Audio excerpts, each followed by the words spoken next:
It's time for UW Stevens Point hockey on the Pointers Sports Network. Follow the Pointers all season long as they battle in the Wisconsin Intercollegiate Athletic Conference.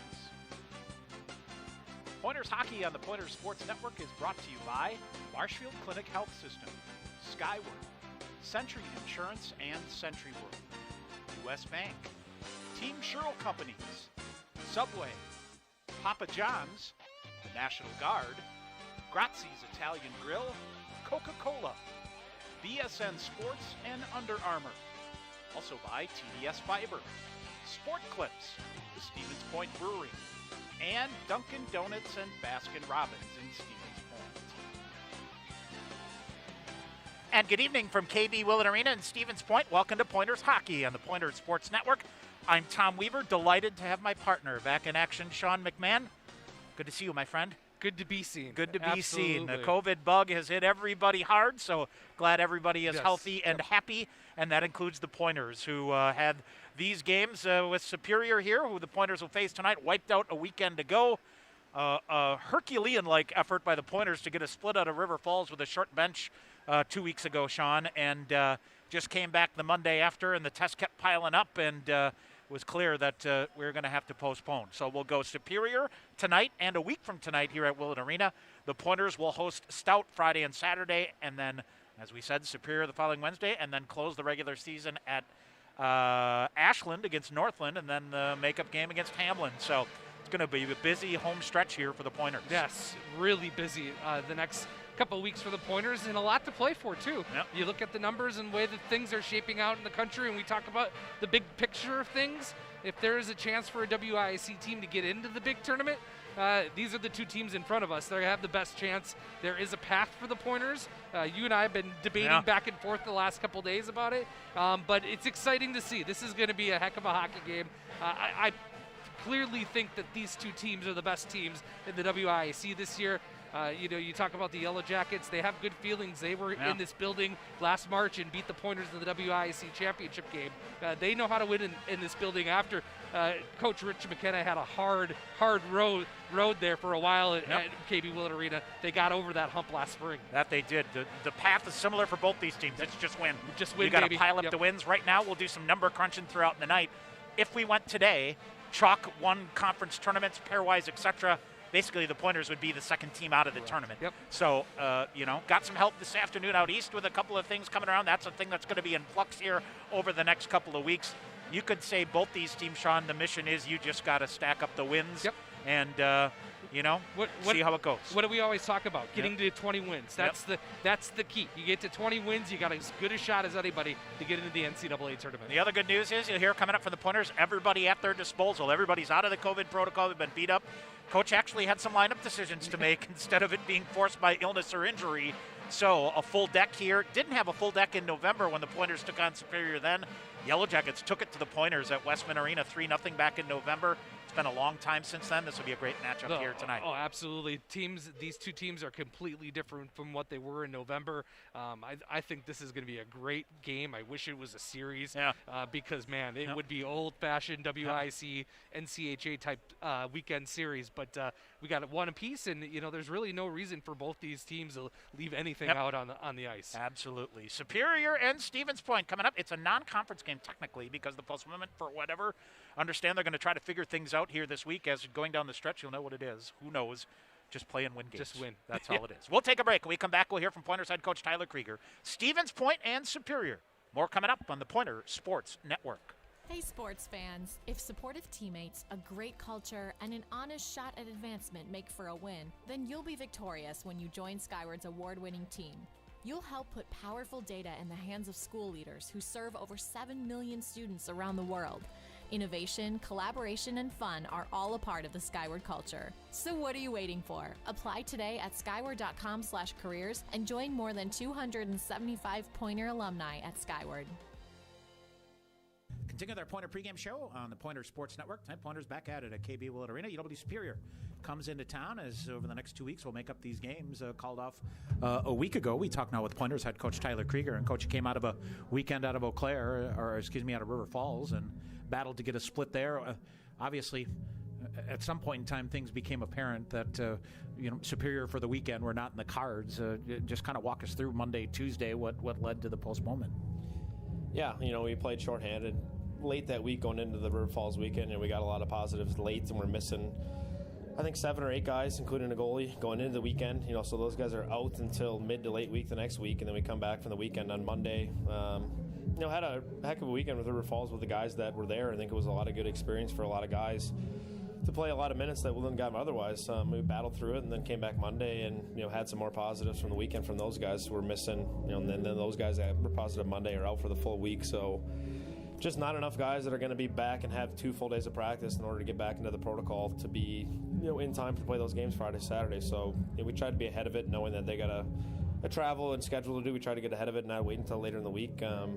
But it's just not one of those things. It's just been that type of year, for everybody, not just us. Everyone's gone through a little bit of not normal and not routine. It's a little bit of, we get going a little bit, then we got to take a break, or a couple guys got to take a break, and they get going a little bit, 1 step forward, 2 steps back, a little do-si-do back and forth. So, now we kind of feel like it's behind us a little bit. So now we can, move forward and, kind of get going from here. And the good news is you come into a couple of weeks here with pretty much everybody at your disposal. Yeah, definitely. That's been the nice thing is we haven't been quote-unquote fully healthy for a single game yet this year. We haven't had everybody available, so it's been an absolute war in practice the last 3 or 4 days, guys figuring that out, and that's what we want. That's what we need, that depth to push the pace in practice and ultimately, give us the confidence for the guys in the game to play. When you take a look at that Saturday game in River Falls, that was a game you really took control of. And when you sit back and think of the circumstances, shorthanded, everything, and to be able to do what you do, I think that says a lot about the culture of your program. 100%. That's going in there shorthanded and losing the way that we did Friday is the typical response that we coming back from. The response is everything, and the response from our group shows what kind of culture that we have. Guys that got the short end of the stick on Friday and come back and didn't whine, didn't complain, just put their nose to the grind pedal and got the work done on Saturday with a shorthanded bench, and guys got the job done. I think we pulled a lot of the good things from that weekend. Number one being just control our response from the other team, the refs outside the arena. No matter what happens, we can't control that. We can control how we respond to things, and we can get through anything. Whether it's bad calls, bounces of the puck, the other team's coming off fire, and whatever it is. We have to just keep ourselves centered and focus on what we're doing, not allowing that to take us out of the mind frame of playing. You got to stay mentally locked in, and I think that's the biggest lesson that we learned last week moving forward that we're gonna utilize here. And you set yourself up here. You'll play Wednesday, Friday, Saturday here for the next couple weeks, and then the following Wednesday to close out the season. It's gonna be a busy couple weeks. Yeah, 100%. That's we got a lot of healthy bodies. So the guys that are not in tonight and ready to go mindset, ready to go for the weekend, because we're gonna need them. We're gonna need everybody, and we're at the point where I'm fully confident. We as a coaching staff are confident with everybody. Everybody's playing well right now to some degree, and that's going to be what propels us down the stretch here. I know that's not, something over the last couple of years here at times when you've been shorthanded, being able to really sit back and take a look at who deserves to be in the lineup and who's done the right things to get in. It's a little different for you, isn't it? Yeah, it's been the last couple of years have just made things difficult. We started the first half of the year battling physical injuries and then, ran into COVID, and there were multiple times this year that I didn't even have a choice of who to play, or, we were actually looking at it like we had, 4 or 5 guys that probably didn't deserve to play or weren't ready to play. We had to choose which one of those ones should play, and it's been great. That's the part of my job that I don't like, making these decisions, but it's, when I do have these tough decisions, it means that we're in a good place with our culture-wise and a good place with our team. 7 games to go here. The math is there for you, that success. There is a path to the tournament to get there, which is the ultimate goal, isn't it? 100%. And we're still in the driver's seat. We control our own destiny in my mind. We just got to take care of business. Everything else, let the chips fall where they may. It doesn't matter what anyone else is doing. We just got to take care of business every single night, no matter what time it is, what day it is, who it is, where it is. Doesn't matter. We just need to bring our game. You come in here, Superior. They're gonna bring 2 guns out for you here. They're in the same position here, and a game up there was at a time when they took it to you in that game up there, and I know that getting things even in the square here is that's a big mission for your fellas tonight. Yeah, we played them 2.5 months ago, November 19th, and so much has changed on both sides. So much has changed since then. We had a lot of players that are in the lineup tonight that weren't in the lineup for that game for other reasons. We were banged up. We only had 10 forwards playing that game. So it's come full circle. We're both different teams at this point in time, so it's going to be a different type of game. But they're fast. They play heavy. They like to transition the puck quickly. So we got to play our style of game that feeds into it and make them play defense game after game or shift after shift. Not allow them to have easy transition. All right, Coach, good luck here tonight. Thank you. Pointers head coach Tyler Krieger. Stay tuned. More coming up on the Pointers Sports Network. Snow Pilot is our winter seasonal. This beer has a tremendous body. The malt feels great. What I like is the nuttiness that it gets from the Maris Otter malt. Pistachio just comes through like you wouldn't believe. It's almost dessert-like. This is absolutely winter beer, and if you ever have a campfire in the middle of winter, this is what you want in your glass. It's just great.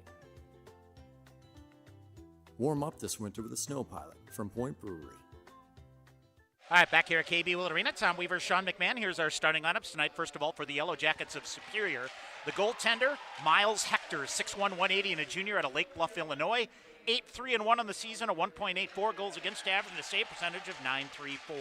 The defenseman, Artur Turchiev, is a 6'3", 200-pound senior out of Kiev in the Ukraine. Charles Martin, 6', 195, and a junior out of Blainville, Quebec. Up front, Torrey McTavish is the centerman, 6'1", 198, and a senior out of Kanata, Ontario, Canada. McGregor Sinclair, the right wing, 5'10", 180, and a junior out of Irma, Alberta, Canada.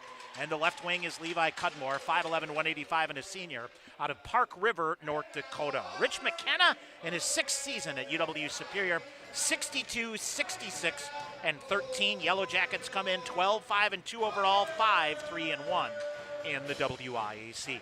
For the Pointers, there's only one goaltender, Sean, that's got a better goals against average than Miles Hector in the WIAC. It is Ryan Wagner, the 5'11", 175-pound senior out of Indianapolis, Indiana, 10-3-0, 1.78 of the goals against average and a save percentage of .926. Defenseman Nick Aromatario, 6 feet, 185, and a sophomore out of Woodbridge, Ontario, Canada. Brady Smith, 5'8", 170, and a sophomore out of Bloomington, Illinois.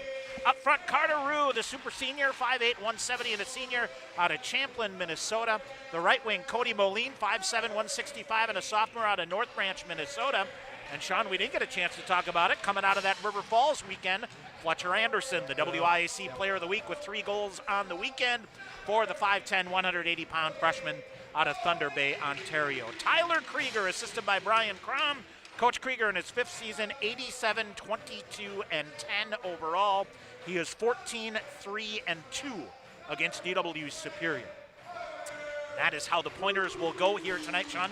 A full lineup here tonight for the Pointers. It is crazy to think how much Tyler Krieger's had his hand tied behind his back all season with lineup changes. And performed pretty well. Yeah, Need a good effort here tonight. We'll take a break. We'll come back. The opening faceoff, Pointers and Yellow Jackets, coming up next on the Pointers Sports Network.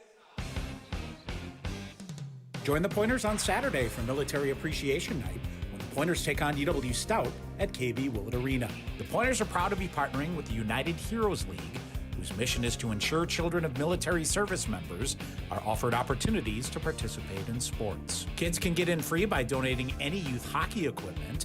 Most in need are mite and squirt player and goalie gear. In addition, the first 50 veterans to show a military ID or credential will get in free, and the Pointers will wear special edition camouflage jerseys that'll be auctioned off. Bidding is now open via the Dash Auction app and will last until 9 o'clock on game night. You can participate from anywhere in the world. Just download the Dash Auction app or purchase a special long-sleeve suit t-shirt on game night at the Blue Line Club apparel stand at the game. For complete details and information, visit PointerBlueLineClub.com. The United Heroes League has provided over $12 million worth of free sports equipment, game tickets, cash grants, skill development camps, and special experiences to military families across the U.S. and Canada. Help the Pointers pay tribute to those who serve, and help the United Heroes League help those in need. Saturday, when the Pointers take on UW Stout at 7 o'clock at KB Willett Arena. For complete details on how you can participate, visit PointerBlueLineClub.com. In guys' hair, game day is every day. That's why the expert stylist at Sport Clips Haircuts study their playbooks with a fine-toothed comb. Taylor, square-faced wavy hair. What's the play? 1/8 inch mid-fade to 1 inch texture top with finishing details with a hard part and a tapered neckline, coach. Nice. The Sport Clips stylist, they know no two guys are ever alike, unless they're twins. Sport Clips, the pros in men's hair. All right, back here at Willett Arena, we are set to roll here. The Pointers and the Yellow Jackets. Sean, big night here tonight. Big night this weekend. Stout coming to town. Yes. Military night on Saturday, as you just heard. Should mention coming up in our first intermission, I had a chance earlier this week to talk to Shane Hudella. He's the president and founder of the United Heroes League. Great program out of the Twin Cities originally and now nationwide, doing great things for military kids and their families. So the Pointers going to don those special jerseys on Saturday. Senior night on Saturday. Got a lot going on, but tonight a very, very important game here for the Pointers and the Yellow Jackets. No, both teams. You know, to try to keep things going. Big shocker last weekend was Northland beating River Falls to split that weekend series. Eau Claire swept Stout. Hey, watch out for the Blue Gulls, Tommy. They've all of a sudden won 5 in a row. They have Northland this weekend. They could come into the playoffs absolutely flying. Brandon Schrader, Rigel Falanen, the referees. Todd Treader, Jason Peters work the lines. We are underway from Willett Arena. Nick Aromatario out there with Brady Smith. Pointers into the neutral zone. Lead pass ahead, Fletcher Anderson. Anderson to the left wing. Anderson leaves it. Smith firing a shot in the goal. Oh, opening minute. The Pointers come out with a right hook. Brady Smith. Second game in a row. He's tallied a big one in the opening minute. Stevens Point a 1-0 lead. What a clean transition out of the Pointer own end. They lost the opening draw. Superior decided to dump the puck in. And the Pointers transitioned up through the neutral zone. Nobody picked up Brady Smith. I think he did a nice job of using a defenseman as a screen. It'll be Brady Smith's 3rd of the year. And the Pointers score in the first minute tonight at Willett Arena. All right. 14 seconds in. Stevens Point on the board. Off the draw. Quickly they'll chip it in again. Jordan Fader with it. Of course, the last time we were here at Willett Arena, Sean, Pointers buzzsawed Eau Claire 7-1. Right? Yes, you're absolutely right. Picking right up where it left off. Sending it deep is Evan Junker. We'll set the Pointer lineup here for you in a second. But here's Humberstone with a shot that goes wide. Polius to the rebound. He'll go back. Troy Quinn after it for the Yellow Jackets. Here's Jordan Fader around. Boy, the Pointer locker room was really buzzing here tonight, Sean. For a midweek game, you kind of never know what you're going to get. 19-10 to go. Stevens Point a 1-0 lead. Yellow Jackets turn the puck over. David Hill will get it. Hill coming in. He'll fire a shot. Hector a pad save. Kicks it out to the near side. Yellow Jackets will get it. Here comes Colton Bates back the other way. Bates sends it deep to the far corner. Sam Ide the first to get there.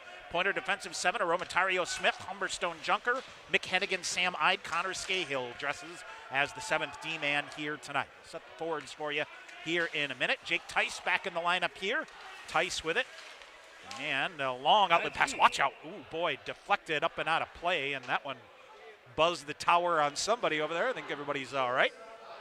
Carter Rue out there with Cody Moline, Fletcher Anderson, Noah Finstrom, Jake Tice, David Hill, Connor Witherspoon with Tyler German and Brandon McReynolds, Andrew Poulias with Jordan Fader. Wilson Northey, Sean, has been gutting it out here. I know he's got a ankle issue that he's been fighting through, but man, out of necessity and rewarded with performance as well. All right, Pointers send it in deep, 18.5 to go in the first. It's a 1-0 Stevens Point lead here. And for Stevens Point, Connor Witherspoon digs for it, and we got a whistle on a hand pass, right? Yep. Hand pass behind the net. So let's take a look at the official scoring for the Pointers on their first goal tonight. Again, at 14 seconds of the period, Brady Smith, his 3rd of the year. Fletcher Anderson gets the assist. Man, the Pointers off and running tonight, 1-0 early on at Willett Arena. All right, face off just outside the Superior blue line. Tyler German reaches for it. He's out there with Connor Witherspoon. Trying to think of all these names that were not aligned in River Falls, Sean. And basically the Pointers skated with, at times, 9 forwards, although they dressed 10. Now big hit in the far corner. And up the wall on the far side, Brady Smith kicks it free. After it for the Yellow Jackets is Chad Lopez. It's a very lethal team, Sean, able to get back in this in a heartbeat. Back the other way, Tyler German. German sends it ahead. Tyler German into the near corner. He's bumped off the play. German. And a long outlet pass, stymied at the red line there by Evan Junker. Junker, a kid who's been coming on here in recent weeks for the Pointers as well. Big hit by Junker, separates the puck again. Yellow Jackets dig it free. They'll come near side to Zach Bannister. Bannister kicks it around, 17.5 to go in the first. It rolls through Junker, he'll send it ahead. Cody Moline with it. He'll carve it deep, comes right now to Fletcher Anderson. Anderson goes to the backhand, ridden off by a defender there. They'll send it deep behind the net. Looking to center it for Carter Rue, taken away as Moline is bumped. They leave it there. Moline hustling after it. Got to be careful with the stick here. Got it up a couple of times, but keeps it going in the near corner. coming up on 3 minutes into period number 1. Stevens Point a 1-0 lead. Moline with a shot, rebound to the side of the net. Carter Rue tried to get to a rebound, but knocked down in the play. He'll stick with it in the near corner. Now for the Yellow Jackets, Gavin Rasmussen. Bouncing puck cleared out. Can't control as the Pointers, and now Jordan Fader with it. He'll send it deep. Fader reaching for it, off the glass, glove down by the Yellow Jackets. Pointers will pick it up. Connor Scahill in the lineup here tonight. Backhands it in. McKennigan will get a whistle and a hand pass. Here's how the Yellow Jackets line up here tonight. Colton Bates centering Dylan Johnson and Reed Stark. Gavin Rasmussen with Zach Bannister and Connor McLean. Jordan Martin with C.J. Walker and Chad Lopez. Troy McTavish with McGregor Sinclair and Levi Cudmore. Defensive pairing Turchiev and Martin got the start. Troy Quinn with John Stampahar. It is Austin Friesen and Sam Stern and extra skater David Kaplan, who lines up as a forward for the Yellow Jackets here tonight. Nick Altas, Landon Pavlison, back up Miles Hector. Boy, Rich McKenna's done a heck of a job putting a lineup together here, huh? He's grown this program from the ground up, and I mean last year and this year. Got over the hump last year, now it's time to make the next step. Yep. All right, far corner it goes. And Stevens Point with it. Long shot. Got a thought on that in a minute here that will follow. Now back the other way. Here's a breakaway potential. Levi Cudmore ahead. Great back check here by Brady Smith, however. Forces him wide. Centering pass there. Goes behind the net. McTavish after it. Looks to center. Side of the net again. Yellow Jackets kick it out. Good job here by Wilson Northey to break it up. And to the red line on the far side. Northey got a stick on it. Check it. It's David Hill. It'll come back. Brady Smith back to get it. And long outlet pass ahead. Good job there by Hill to get a piece of it. Jake Tice on the forecheck after it. Yellow Jackets look to break it out. Now bring it back to the near side. Right wing McGregor Sinclair chips it deep. He'll let it go. 15:45 to go in the first. A 1-0 Stevens Point lead. Lead pass ahead. Hill rink wide. Zips a pass ahead to Finstrom. Finstrom bouncing puck. Calms it down. Backhanded shot goes just wide. Rebound to the near corner. Pointers try on a forecheck to clear it in. Humberstone waits for it, but it never got to him. Now he'll get it, but can't hold the zone. Good job to fight through a stick check and get it back deep. He'll touch up. Finstrom hustles in, gets to it on the far side. Chops a shot wide of the net into the near corner. Brandon McReynolds after it. Brandon McReynolds. And here's a shot off the partition. Comes firing a shot, and Miles Hector with a save as it bounced right to Brett Humberstone, who tees it up. 15:10 to go here in the first, John. We should say next Wednesday, during the first intermission, we're hoping to work it out. John Garber, the longtime voice of the Yellow Jackets on KUWS in Superior, is going to join us, and we can talk about some similarities between the Pointers and the Yellow Jackets. Once great tradition, kind of down in their luck for a while, coming back up, and, definitely the Yellow Jackets on that upward trajectory. Absolutely. You would agree, Tom. Coaching change and the whole deal. The league is better when River Falls and Superior and Eau Claire are all in the mix. It's just a better league all around. It's good to see the Yellow Jackets moving on up. Partner, haven't had a chance to talk to you since the big news of the NCAA. Oh, my Automatic goodness. qualifier comes back next year. That's the game changer, my friend. Great news for the WIAC. And this year is a perfect example. You've got two pretty good teams and a third in River Falls kind of right there that I'm not sure are going to get somebody in just based on the formula. And that all goes away next year. Far side, Tyler German spinning in the far side. Yellow Jackets fire a shot. Good shot blocked there by the Pointers. McReynolds chips it ahead, gets it to Witherspoon. Witherspoon knocked down from behind at the red line on the near side. Slides to German. He'll flip it with a backhander in. That goes deep. Turchiev after it. Turchiev around. That guy can wield the puck, huh? Whistle and an icing call against the Yellow Jackets, right? Yeah, now finally we'll get a whistle and a delay here. And a long delay here. Should have been an icing call, and it was. 14:33 to go here in the first. It's 1-0 Stevens Point on the Brady Smith goal. So it looks like we'll get a face-off back down in the Pointer end. Also interested to see how many double-digit scoring the Yellow Jackets have. They have a very balanced lineup. Number one special teams in the league, too. Yes, so absolutely. Did not talk to Coach. We'll talk with Brian Crum about that, how critical it is to keep this game 5-on-5. Their power play can flat play. All right, off the face-off, it is Stevens Point. Aromatario sends it deep. Aromatario down into the near corner. They'll look to center it. Spinning move there. Moline with a shot fired off. Turchiev will get it. He'll try to clear it out. Chips it around Fletcher Anderson. It'll come back to Brady Smith. The Yellow Jackets content to just possess the puck and get a change here. Pointers flip it deep. It bounces to Moline. Far side, bouncing puck. He'll slow it down, looks to bring it back out high, chops it toward the front of the net. Zach Bannister intercepts, sends it back the other way. Bannister onto the left wing to Gavin Rasmussen. Big hit by Brady Smith separates the puck. Here comes Stevens Point back the other way. Aromatario zips it ahead. Carter Rue with it. He's leveled on the near side, and a penalty call coming up here against the Yellow Jackets. And an interference call, 13:52 to go here in the first. Stevens Point will get a skyward power play with a 1-0 lead. Just looking to see what the official scoring is, Tom. They're talking. Was that a hit from behind or a cross-check from behind as it was? Or did he make contact with the head? Yes. Could be another thing. It was down right to the left of the Superior bench here. Yep. Didn't necessarily see it. So they're we'll discussing. See. You know the other thing I'm noticing here, Sean? Yellow Jackets assistant coach Brian Meisner is a doppelganger for Tyler Krieger. Oh, boy. Holy smokes. If you look at him from the side here, a long discussion here.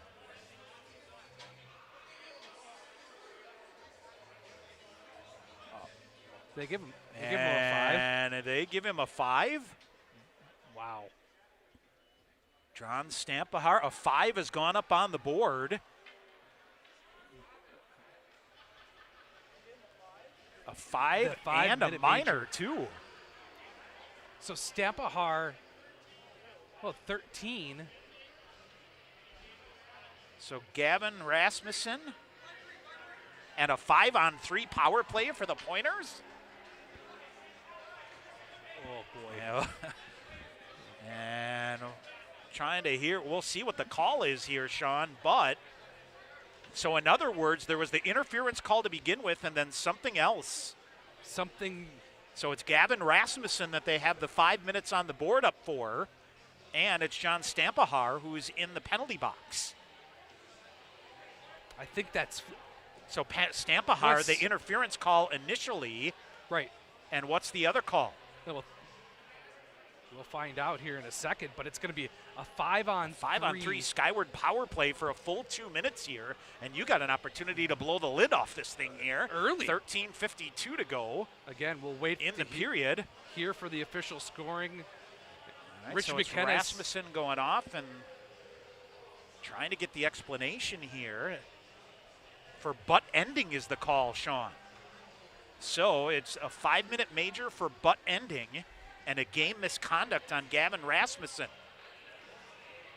So either took a swipe at somebody or tried to. He was the one that took the big hit on the side from Brady Smith. Retaliation or whatever. That might have been behind the play. Right. Didn't see it. Right. 13:52 to go here in the first. And Stevens Point going to the skyward power play with a 1-0 lead.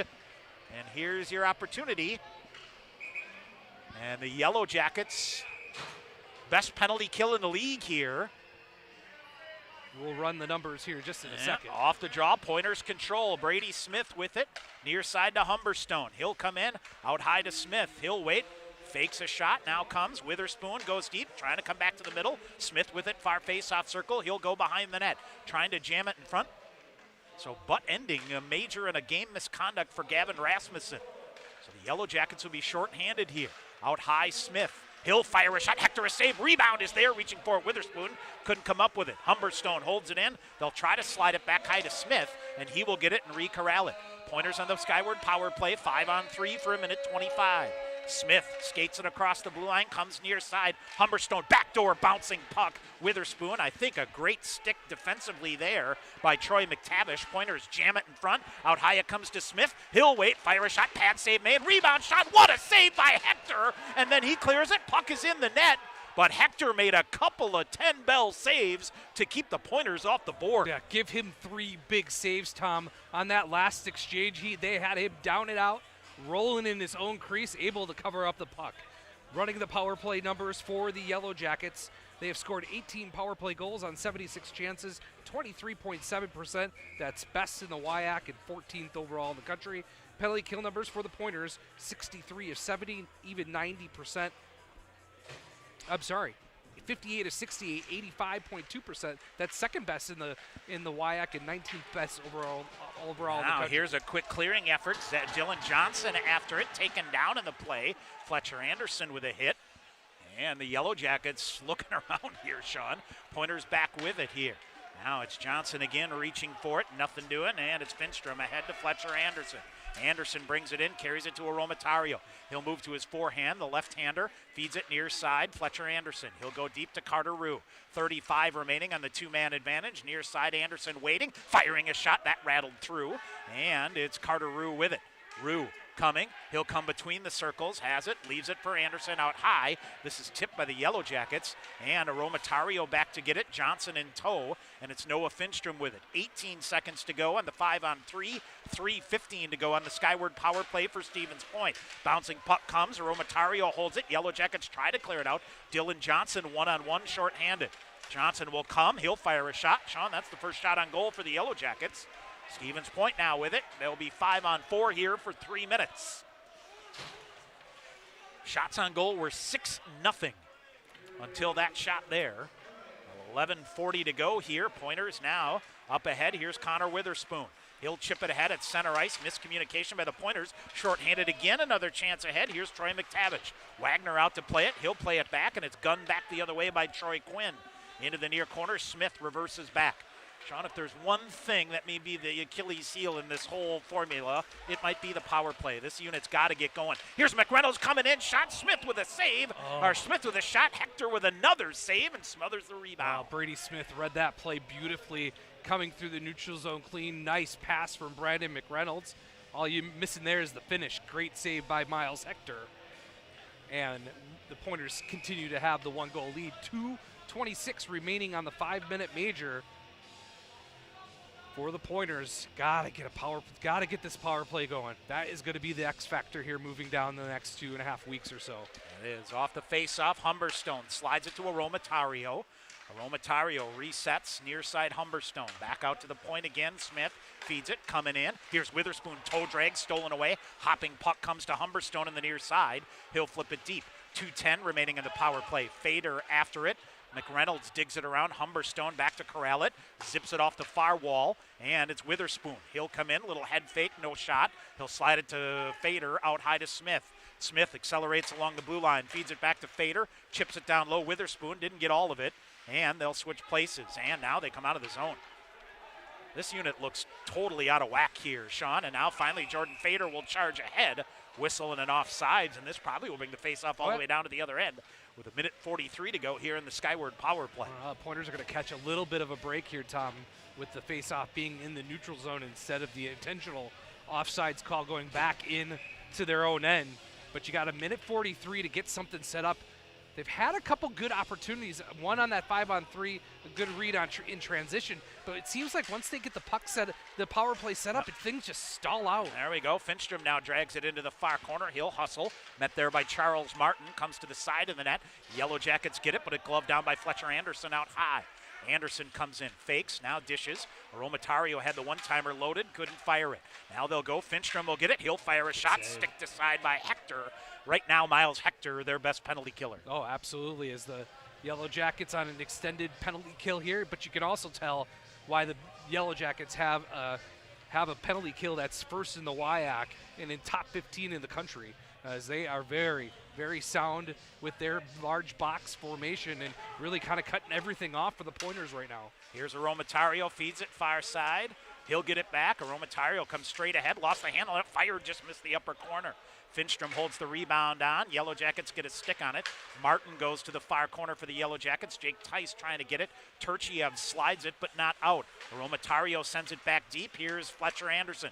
He'll go far side to Finstrom. They mishandle. Dump it behind the net, around to the near side. Anderson steps into the near side now.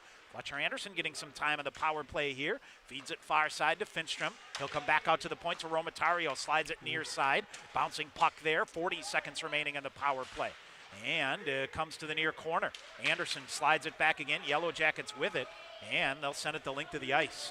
Absolutely nothing going here for the Pointer power play.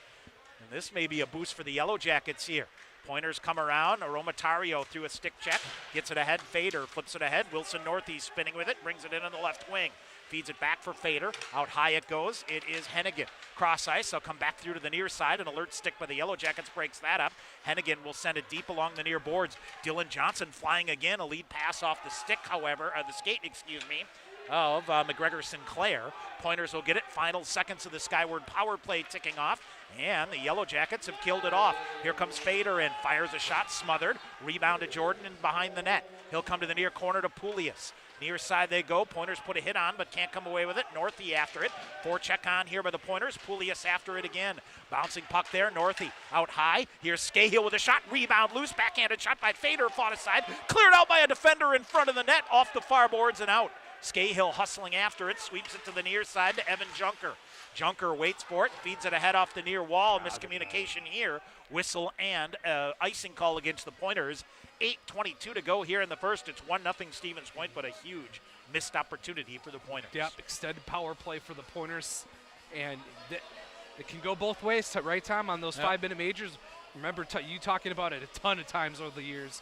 It can go both ways. If you don't score on the 5-minute major, watch out. The other team has full go. They have all the momentum. Superior wanting to get some offense.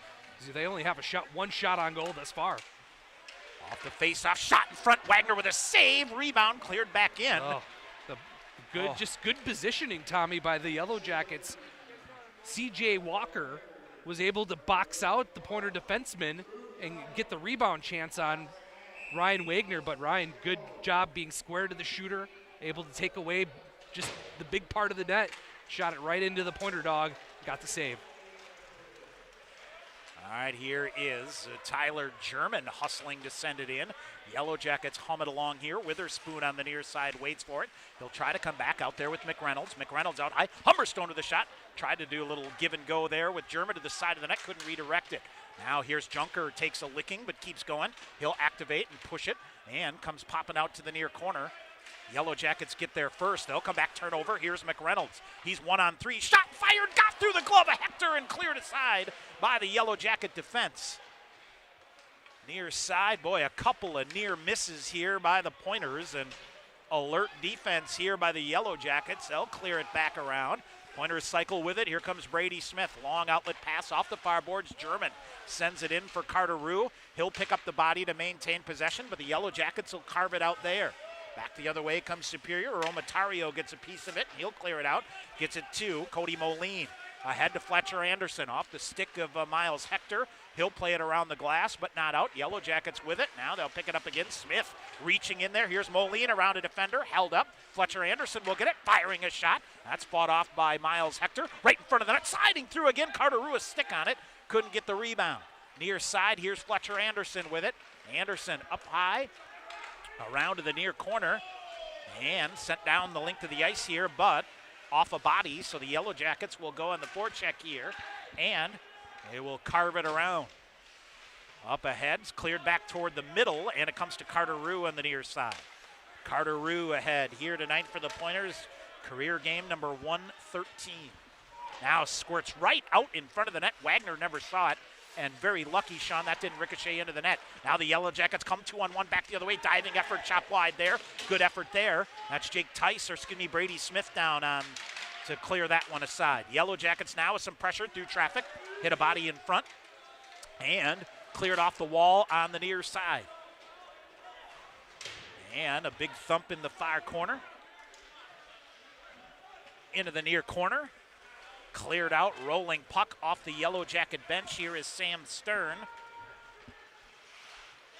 And it goes back toward Brady Smith. Smith near side, around it comes. Long outlet pass for Tice.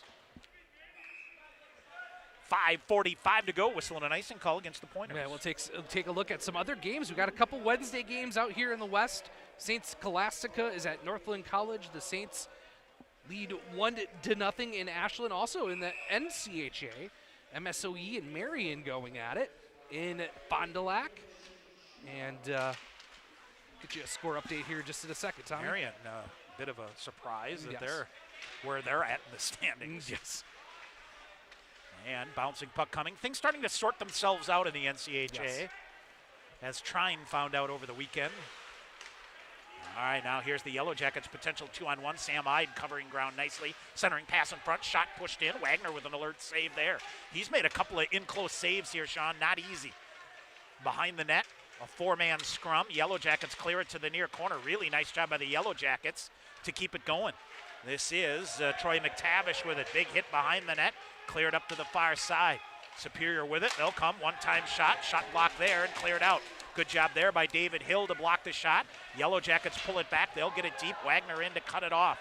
Boy, here comes for the Yellow Jackets. Reed Stark with a head of steam. Pointers thwart that and get it ahead. Jake Tice, I think, got a little stung on the far side, a little slow to the draw. Now they'll come back the other way. Scahill reaching up ahead. McHennigan back clearing it with a backhander for Jordan Hader. Tried to shovel it ahead to Andrew Poulias, kicked ahead. Now it's Wilson Northey cutting to the near side. Hennigan to the red line. He'll fire it deep, wide of the net, hung up on the back of the net. Northey trying to win a foot race there with Fader. It's hemmed up on the side of the net and kicked loose by the Yellow Jackets. Turchiev, who's been out there a ton here in the first quarter, or first period, I should say. And cleared back out into the neutral zone. Stevens Point will get it. Poulias back to Fader. Cross ice, here's Poulias. Right up center ice he comes, cuts to the right ring, walks through a couple of defenders, then knocked down hard in the play. Northey kept the play going. He got it to Fader. Slides it out high, Evan Junker with it. Junker with a shot. Shot blocked there by the Yellow Jackets. Bouncing puck near side Northey. He'll turn fire shot, redirected by Fader, and that went just wide of the far post. Yellow Jackets try to clear it out. They finally do. Stevens Point needs a forward line change here, something bad. As Northey and Fader finally come off. Evan Junker cycling back with it, lost the handle on it. All right, towards center ice, Witherspoon chips it ahead. McReynolds at center ice spinning. Hector will play it, bouncing puck, almost misplayed it, almost hopped right over his stick. Now the Yellow Jackets back the other way. C.J. Walker had it for a minute. Now here comes Witherspoon. Witherspoon in, trying to get to the net, comes in front, drags a shot. Hector with a save, rebound, shot, and a goal. Tyler German on the near side for Stevens Point, his second of the season. All credit to Connor Witherspoon for the dangle to get free in front. German finishes it up. It's 2-0 Stevens Point. Oh, what a big turn of events here in the last 5 minutes of the period, Tom. Is if the Yellow Jackets could get out of this period with a 1-0, being down 1-0, would have been a huge momentum boost. But a good transition goal for Tyler German, his second of the season, and the Pointers are up 2-0. 3:25 to go here in the first. All right, Aromatario. Slide it back for Smith. And Pointers surrender control here. Yellow Jackets back the other way with Zach Bannister. He'll pull it in right up the middle. Good back check here by Carter Rue to free it up. Ahead, here comes Moline. Red line on the far side. He'll hold it up, kicks it back to the middle. Carter Rue back the other way with Fletcher Anderson. Rue with a shot, bouncing puck comes. Anderson with a shot fought off by Hector. Near side it goes. Shots 15-4 in favor of the Pointers. Brady Smith in, Fletcher Anderson. He'll carry it in. Pointers look to set up. They'll float it to Smith. Firing a shot, hit a body in front. Smith reaching for the rebound in the near corner. He'll keep it going.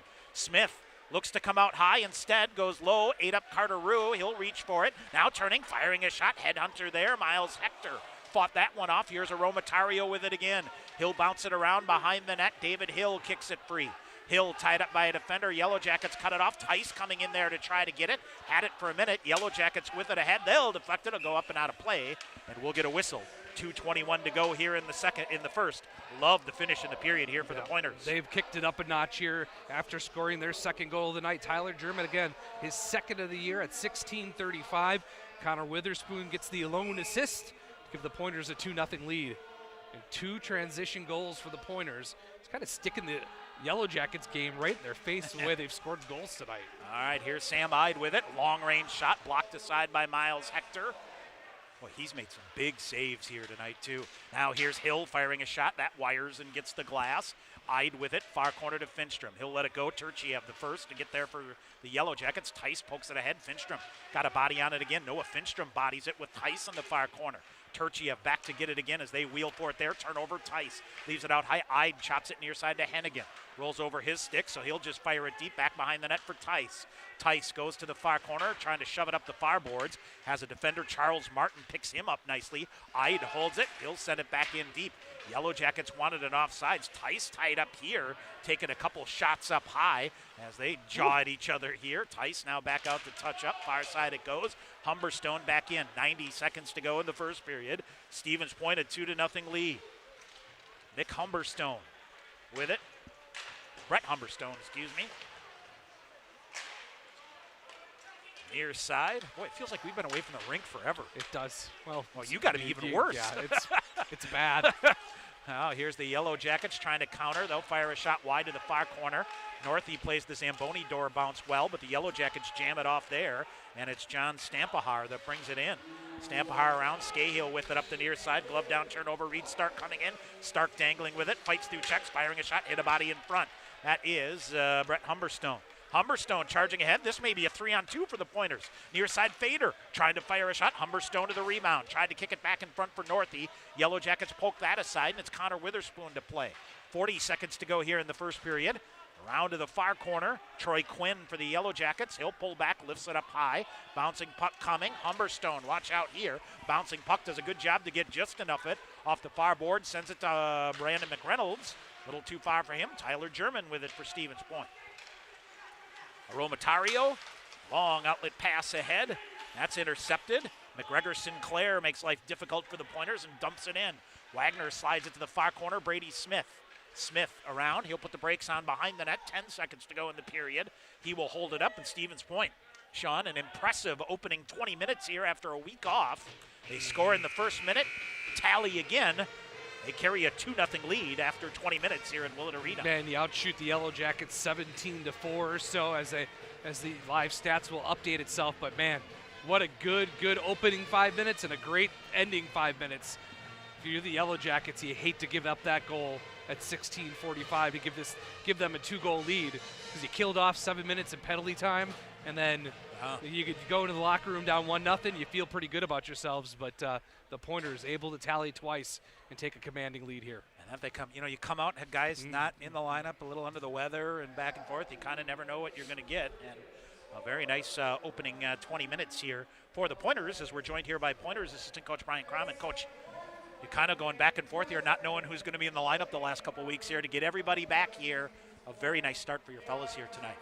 Yeah, I think so. I mean, it's definitely great to finally have a full lineup where we can actually make some tough decisions. So it's been good as a coaching staff to have that. You get a goal in the first, 16, 14 seconds here. Is there anything better than right off the get-go, right off the hop, getting her going? I don't think so.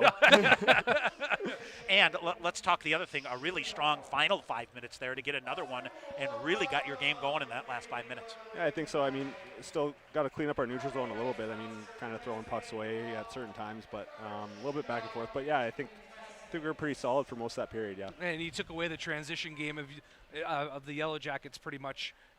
It's got to feel nice to score a couple transition goals on a team that likes to play transition hockey. Yeah, I mean, they have a ton of speed. We knew that coming in, and just on our D, you just got to make sure that we're staying on top. When they start stretching their forwards, you just got to stay on top of them, and then fight to save another day there. Power play is going to come, right? It's going to get there. You had some chances.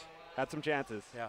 Kind of started strong, and then yeah. Those 5 minute majors are.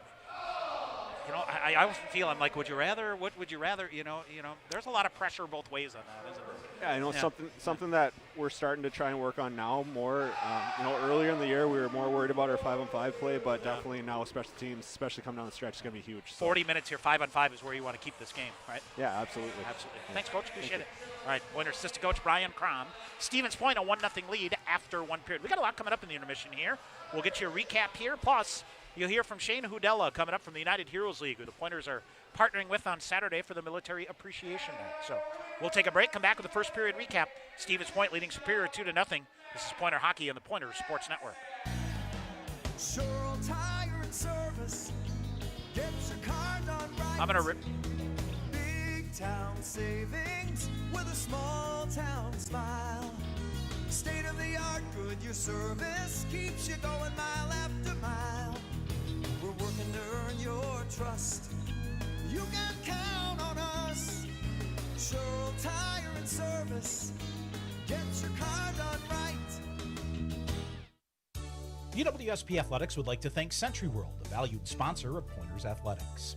Nestled in the heart of central Wisconsin, Century World is a great place to hold your next event. With breathtaking facilities coupled with a wide variety of packages and amenities to deliver an exceptional experience, and with an award-winning 18-hole golf course with rolling greens to the famous Flower Hole, Century World consistently ranks as one of the best destination golf courses in the nation. For more information, visit centuryworld.com. All right, back here at KB Willett Arena in Stevens Point. Tom Weaver, Sean McMahon of the Pointers Sports Network. 20 minutes in the books. Stevens Point, a 2-0 lead over Superior. Brady Smith got the Pointers on the board just 14 seconds in. His third of the year from Fletcher Anderson. Then at the 16:35 mark, Tyler German, his second of the year from Connor Witherspoon. 2-0 in favor of Stevens Point after one period. Shots on goal 17-4 in favor of the Pointers. Pointers can officially 0 for 2 on the Skyward power play, but were credited with 5 shots. Ryan Wagner, 4 first period saves. Miles Hector made some 10-bellers and kept the Yellow Jackets in this one. He's credited with 15 first period saves. The other thing, Sean, Pointers did a dynamic job at the faceoff dot in the first period, winning 83% of the faceoffs. And that's been something that's been a work in progress as well. Yeah, dude, Tyler Krieger's been preaching bearing down, being strong on your stick. It paid off in the first period. That it did. 2-0 Stevens Point after one. We'll take a break when we come back. Had a nice conversation earlier this week with Shane Hudella. He's the founder of the United Heroes League. Pointers are partnering with the United Heroes League for Military Appreciation Night on Saturday. Game-worn jerseys at the Dash auction app, pointerbluelineclub.com. You can log on to get the details of how to get there and all the activities. We'll take a break. We come back. You'll find out more about the United Heroes League coming up. 2-0 Stevens Point after one on the Pointers Sports Network. TDS Fiber, the future of internet, TV, and phone service, is expanding to more communities. Register now at tdsfiber.com/radio. Enjoy internet speeds up to 1 gig at your home or business. That's 10 times faster than 100 meg from cable. Plus, change the way you watch TV with our whole home DVR. Can't get that with cable. Powerful internet, premium services. Go to tdsfiber.com/radio to register, learn about bonus offers, and more. TDS Fiber available in certain areas. See website for details. Continue with our Pointer hockey coverage on the Pointer Sports Network as the Pointers getting down to the stretch drive here of the WIAC schedule, and a great event that the Pointers are teaming with the United Heroes League is coming up on Saturday night. It's our Military Appreciation Night. All kinds of great activities, and the Pointers have found a great partner in the United Heroes League, which is a military national nonprofit based in Hastings, Minnesota. And their president and founder, Shane Hudella, joins us here. And Shane, first of all, I guess, this is one of those neat events that, I've been doing this for more than 20 years or so. And to see schools like this and different organizations realize that there's a bigger cause in the community, and to forge partnerships like this to help your organization and to celebrate the game of hockey, I got to think that's a neat combination for your organization. Would you agree? Yeah, it's amazing, and we're so thankful, and it's so great to have communities like Stevens Point. We're in a small town in Minnesota, and both cities are blue collar America, right? And nobody supports the troops better than the folks in our neighborhoods, and comes at a great time for us when demand is so high to get military kids on the ice, to get them the hockey equipment that they need. That we're just super excited. I guess talk a little bit about your career. Obviously, you retired as a sergeant in the U.S. Army. You've been deployed. So first of all, the whole sole purpose of this was a military appreciation. So thank you for what you and your comrades have done, throughout the many levels. Talk about your early days of playing hockey and transitioning into the military. Sure. Yeah, I grew up in Hastings, Minnesota, just across the river here. Joined the Army in 1988 when I was finishing up high school, and went on, did my basic training and job training, went to the Middle East, and enjoyed a great career for 24 years until I retired in 2012. I was on active duty for the Army in 2008 when I happened to just by chance meet a couple of pro hockey players, and Brent Burns and Derek Bugard, that were playing for the Minnesota Wild at the time. And it's a funny story. I was in downtown St. Paul in uniform, and these two knuckleheads just snatched me up off the street hey, Army guy, we play for the Wild here and we want to give back to the troops through hockey. What can we do? And I didn't have a good answer for him. So I got a hold of him the next day. Hey, there's nothing out there, but I tell you what, I'll start a nonprofit that you guys can give back to men and women who serve their country and especially their kids through hockey. It's chance meetings like that you just never know when an opportunity is going to come, right? And ambition and part planning, and I'm sure learning by trial and error to move this along. Now you've grown into really a nationwide organization that's provided probably, by now over $20 million in support to military families. Did you have any idea you'd get to where you got back after that chance meeting with a couple guys in the street? No, in fact, it was funny. After I talked to him initially, then I had the reality of, well, geez, I got to start a nonprofit. How hard can that be? In a way, we went, and really my intent. I was on active duty at the time. I had become a senior leader by then. I was a first sergeant, which is fairly high up on the enlisted side of the house in the military, and I saw a lot of my soldiers struggling, right? The military isn't a very highly paid profession. Your average sergeant makes about $34,000 a year on active duty, so it's tough to put kids through hockey on that. So initially I thought, well, we can help out some troops here in the Twin Cities, and just as luck would have it, we grew and grew and picked up more ambassadors, and then they would get traded, and the next thing I know, Burnsy's bringing our program to San Jose and Bugard out to New York. So we just kind of grew organically over the years, and now we've provided benefits to military families in every state in the United States, as well as 12 countries around the world. Talk about, if you can, obviously you have maybe things that your core focus is for your organization. And, I know that this event in Stevens Point, not only, we're raising money here to support, but collecting, youth hockey equipment to get kids out on the ice. What are some of the things that you would say are your core focuses for the United Heroes League? Sure. First thing is equipment, right? Giving kids head to toe sports equipment, and especially hockey, everything that they need to play the game they love. And really for us, it's just kind of removing that financial barrier for the families. I had 4 boys that were all goaltenders, and goaltending can be incredibly expensive, right? So if you think of a lower ranking member, a lot of times that equipment's just out of reach. So equipment's a big one. We run youth sports camps all over the United States, and we'll bring in our pro athlete ambassadors to those to skate around and encourage the kids or give them some tips if we're doing a baseball camp. And really those are special moments, right? When military kids and families get to meet these pro athletes that they look up to, and we try and explain, hey, these pro athletes look up to you guys. So it's a pretty cool moment when we bring them face to face and they get to have that mutual respect for each other. So equipment camps, we do ticketing to send folks to pro games all over the country. And then we also provide cash grants to help pay their fees. And I know there's a great jersey auction going on. Things like that help us provide grants to make sure those kids get on the ice. And we like to think it's kind of the final connection. We give them the equipment so they can play and get out on an outdoor rink, but then we can help pay their fees so that they can get in the hockey association and play with the other kids. I would have to think there's a lot of similarities between hockey teams and what you've experienced in the military, just that the concept of brotherhood and teamwork and things like that. And, it's really a more natural connection than people might think, right?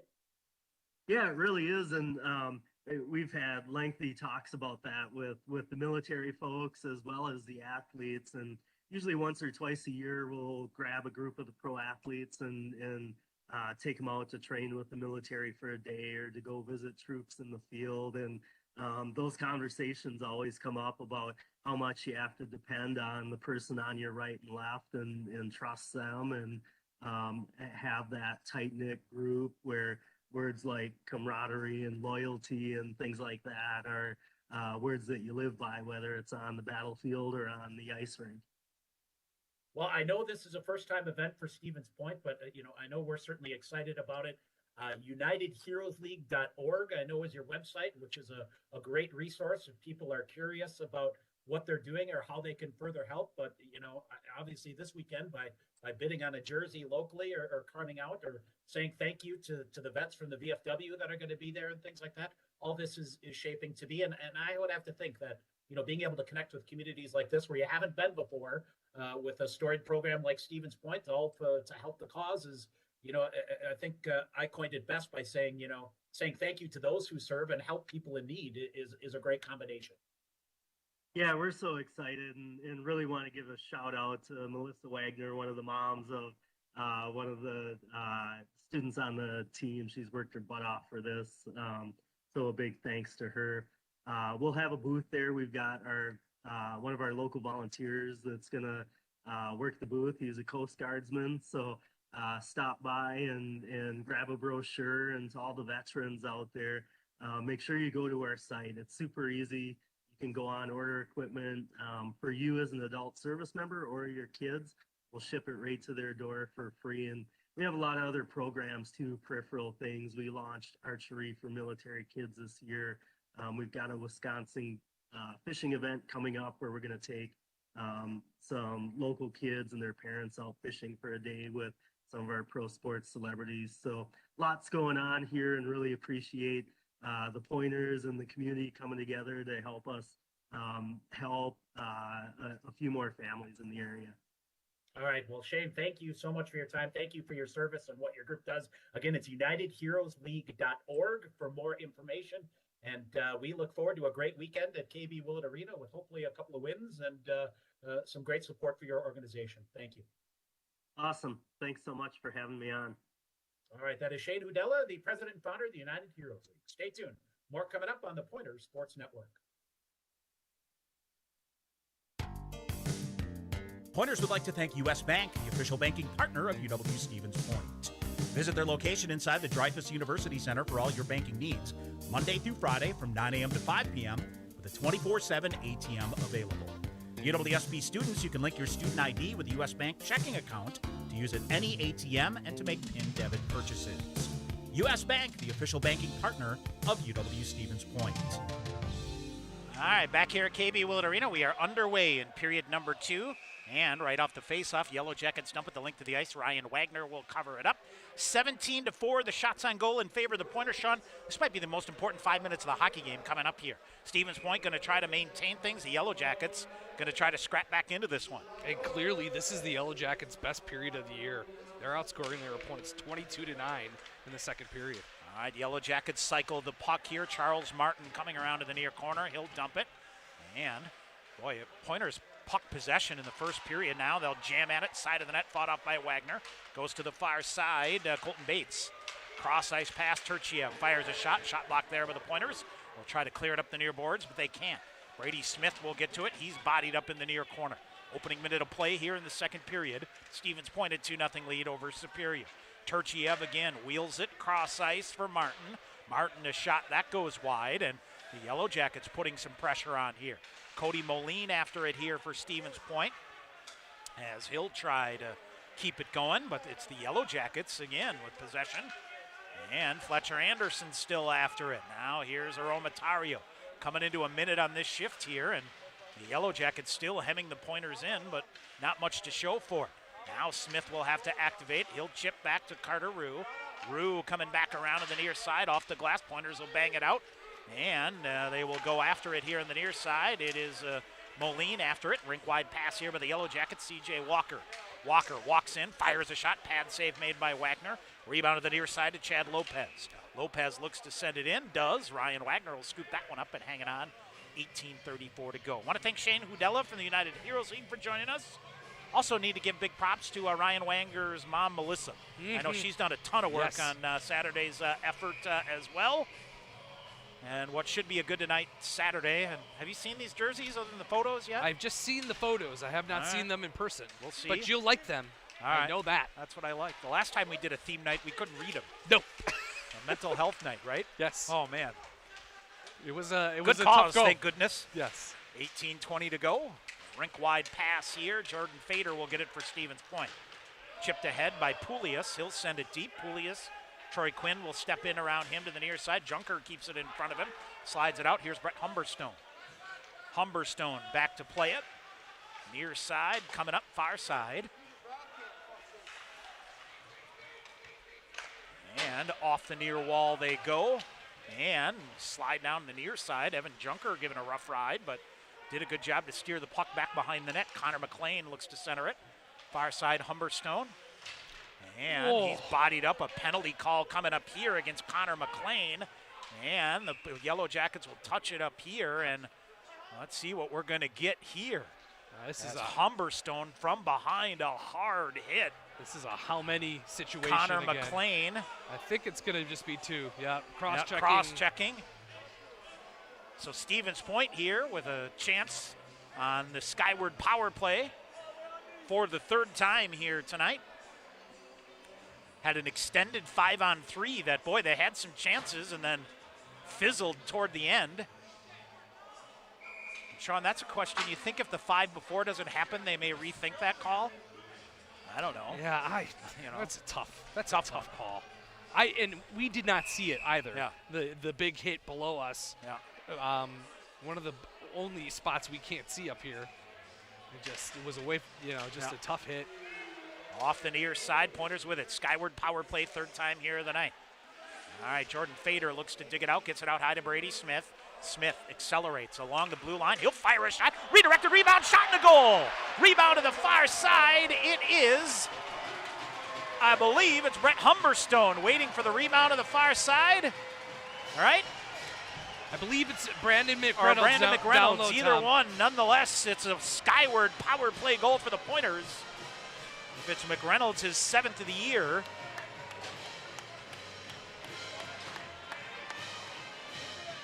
And Stevens Point a 3-0 lead. Yeah, just nothing Miles Hector could do, Tom. Yeah. He made the initial save, gave up the big rebound. The Pointers did a nice job of sitting right where the rebound was, came right to Brandon McReynolds' stick. Yeah. He was able to throw it home, and the Pointers have a 3-goal lead. All right, off the face-off. Now they're seeing Jordan Fader with the goal, but we'll see. Tipped around, Connor Witherspoon with it. Now centering past German. Nothing there. Back the other way. It's Brandon McReynolds that'll get credit for the goal on the power play.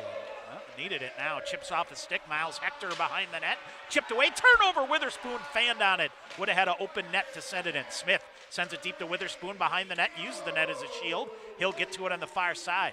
Connor Witherspoon out high, zips it to Smith on the near side. He'll have to get it deep. Took a licking there from Reed Stark. Near side they come. Pointers really moving the puck here. Aromatario out high to Smith. He'll accelerate near side. Looks to center. Looks to come around the backside of the net now. Chops around there. German in to get it. Boy, that's a heady defensive play there by Charles Martin. And they were trying to fly Reed Stark here in the back end.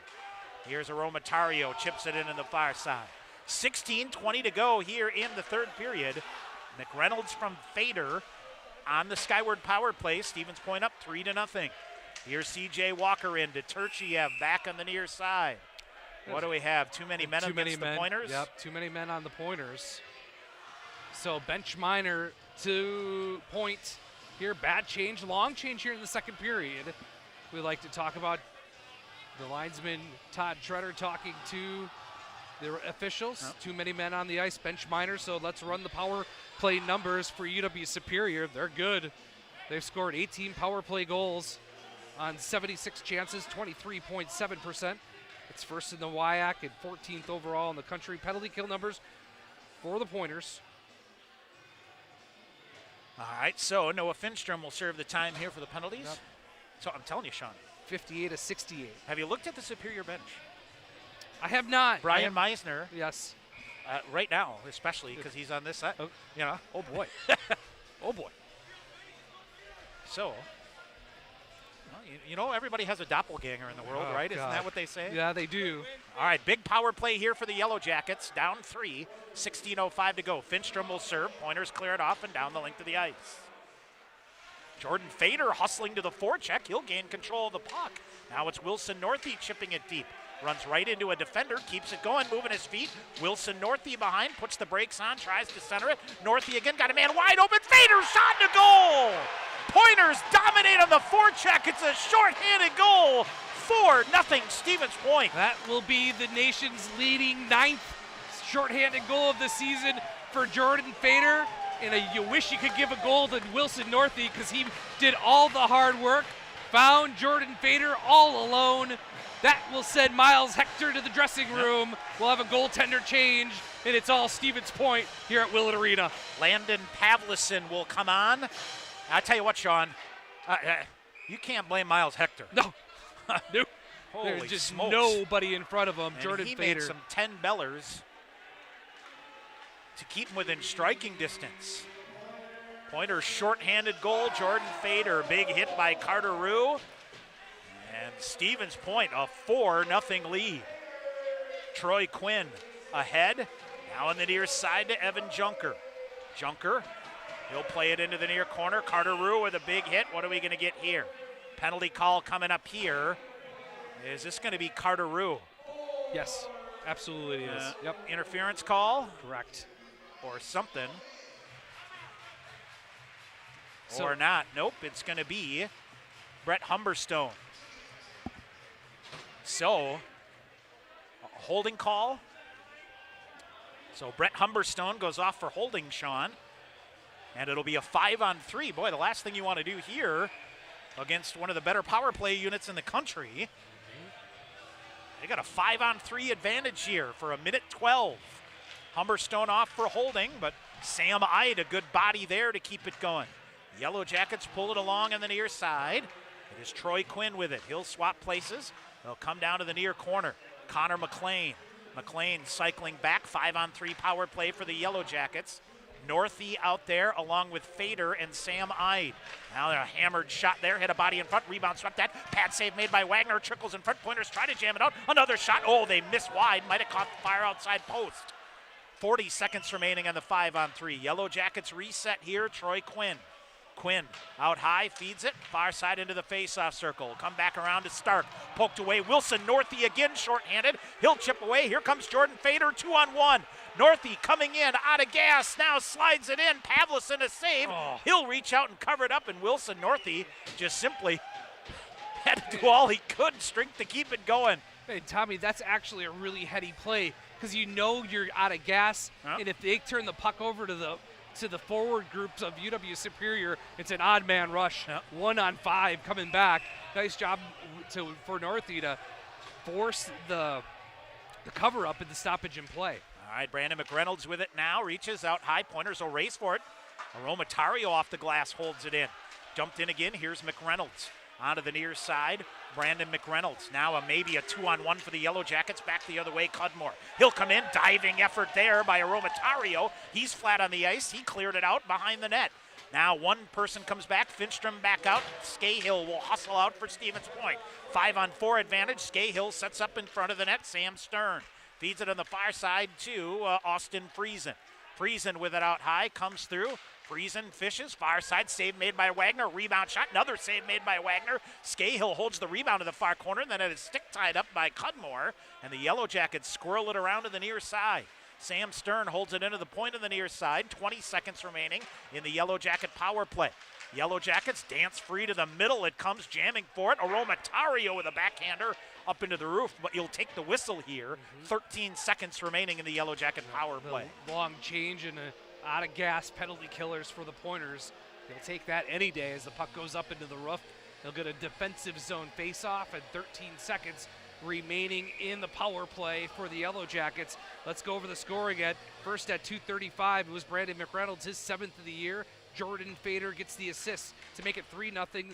And then at 4:13, it was Fader with his 5th of the year, shorthanded, assisted by Wilson Northey to make it 4-0 Pointers. Landon Pavlison, Sean, the sophomore goaltender, a transfer from Norwich. As he'll come in for the Yellow Jackets. Pointers back at full strength. So, Sean, both teams here squander a 5-on-3 opportunity. Pointers in the first period, Yellow Jackets here in the second. Sam Ide, a nice job to get it back. So Pavlison from San Clemente, California, transfer out of Norwich in the NEHC, which Sean has been crunching the numbers on that league here. And, well, they got 3 teams in the top 10. 3 teams in the top 10 in pairwise. Wow. That league is absolutely loaded. What is it? Hobart, O'Meara, and Babson? Babson. 3. And they'll send it in again. 3 teams in the top 10, and one of them isn't Norwich. So right, exactly. Here's Felcher Anderson dancing free. He'll come, looks to center, lost the handle on it. Charles Martin will pick it up, but can't clear it out. Glove down, reaching for it is Moline on the far side. Rue trying to get to it again. Pointers are doing a good job winning the foot races here. Yellow Jackets look to counter. Charles Martin back the other way, near side. Shot wires through to the far side. Moline on the left wing will get to it. Stick lifted from behind, but kicked it ahead to Anderson. He'll swipe it, get it deep. Stevens Point will change. Finstrom, Tice, David Hill comes storming off the Pointer bench. Finstrom rides the body. Yellow Jackets get it deep. Here's Chad Lopez chasing after it in the far corner. He's picked up, goes behind the net. And it's Smith that picks him up. Yellow Jackets kick it in front. Smith cleared it out. Wheeled out to the far side. Smith with it out. Far side. Here comes Finstrom. Finstrom ahead. Slowed down. Hill able to get to it. Carry it in. Centering pass just behind Tice. Brady Smith will pick it up, and he'll chip it deep for Tice in the near corner. Tice with a huge hit in the near corner. Quite frankly, he should have been an elbow. And now they'll bang back here on the near side. Yellow Jackets will get it. Nifty move here to flip it out of the zone by Chad Lopez. Aromatario back to get it. He's got a wheel off a defenseman in the far corner. That's Zach Bannister. Nice job by Aromatario around for Tice on the near side. Tice right wing fights his way to the red line and gets rubbed out, but takes a couple of bodies with him and gets the puck deep. Turchia for the Yellow Jackets. Arthur Turchia wheels in and looked like an offsides, but they'll let that play. And Yellow Jackets fire a shot wide, out high in the zone, cleared out by the Pointers, bouncing puck. Tyler German kicks it ahead, tried to keep it on his forehand, and then gets hit to the blue line. Good job here by McReynolds to stay onside, firing a shot. Pavlison to save, a rebound was there, but he's able to gather it back in. Nice save by Pavlison, controlling the rebound, and watch the Yellow Jackets here. They might, this thing hasn't gone their way from the opening get-go, and they're trying to make their statement in the WIAC. Feeling pretty good about themselves after last spring's win here in the WIAC championship game. The Pointers is straight up just taking to them. 4 goals here tonight. Brady Smith, Tyler German, Brandon McReynolds, and Jordan Fader, the goal scorers for the Pointers. 11 minutes to go here in the second. 4-0 Stevens Point. Puck kicks away, and the Pointers somehow send it deep and are not offsides. Levi Cudmore comes back, flips it near side for Stark. Stark looks to center, body picks him up, and the Pointers cleared up. We'll get an icing call. 10:40 to go here in the second.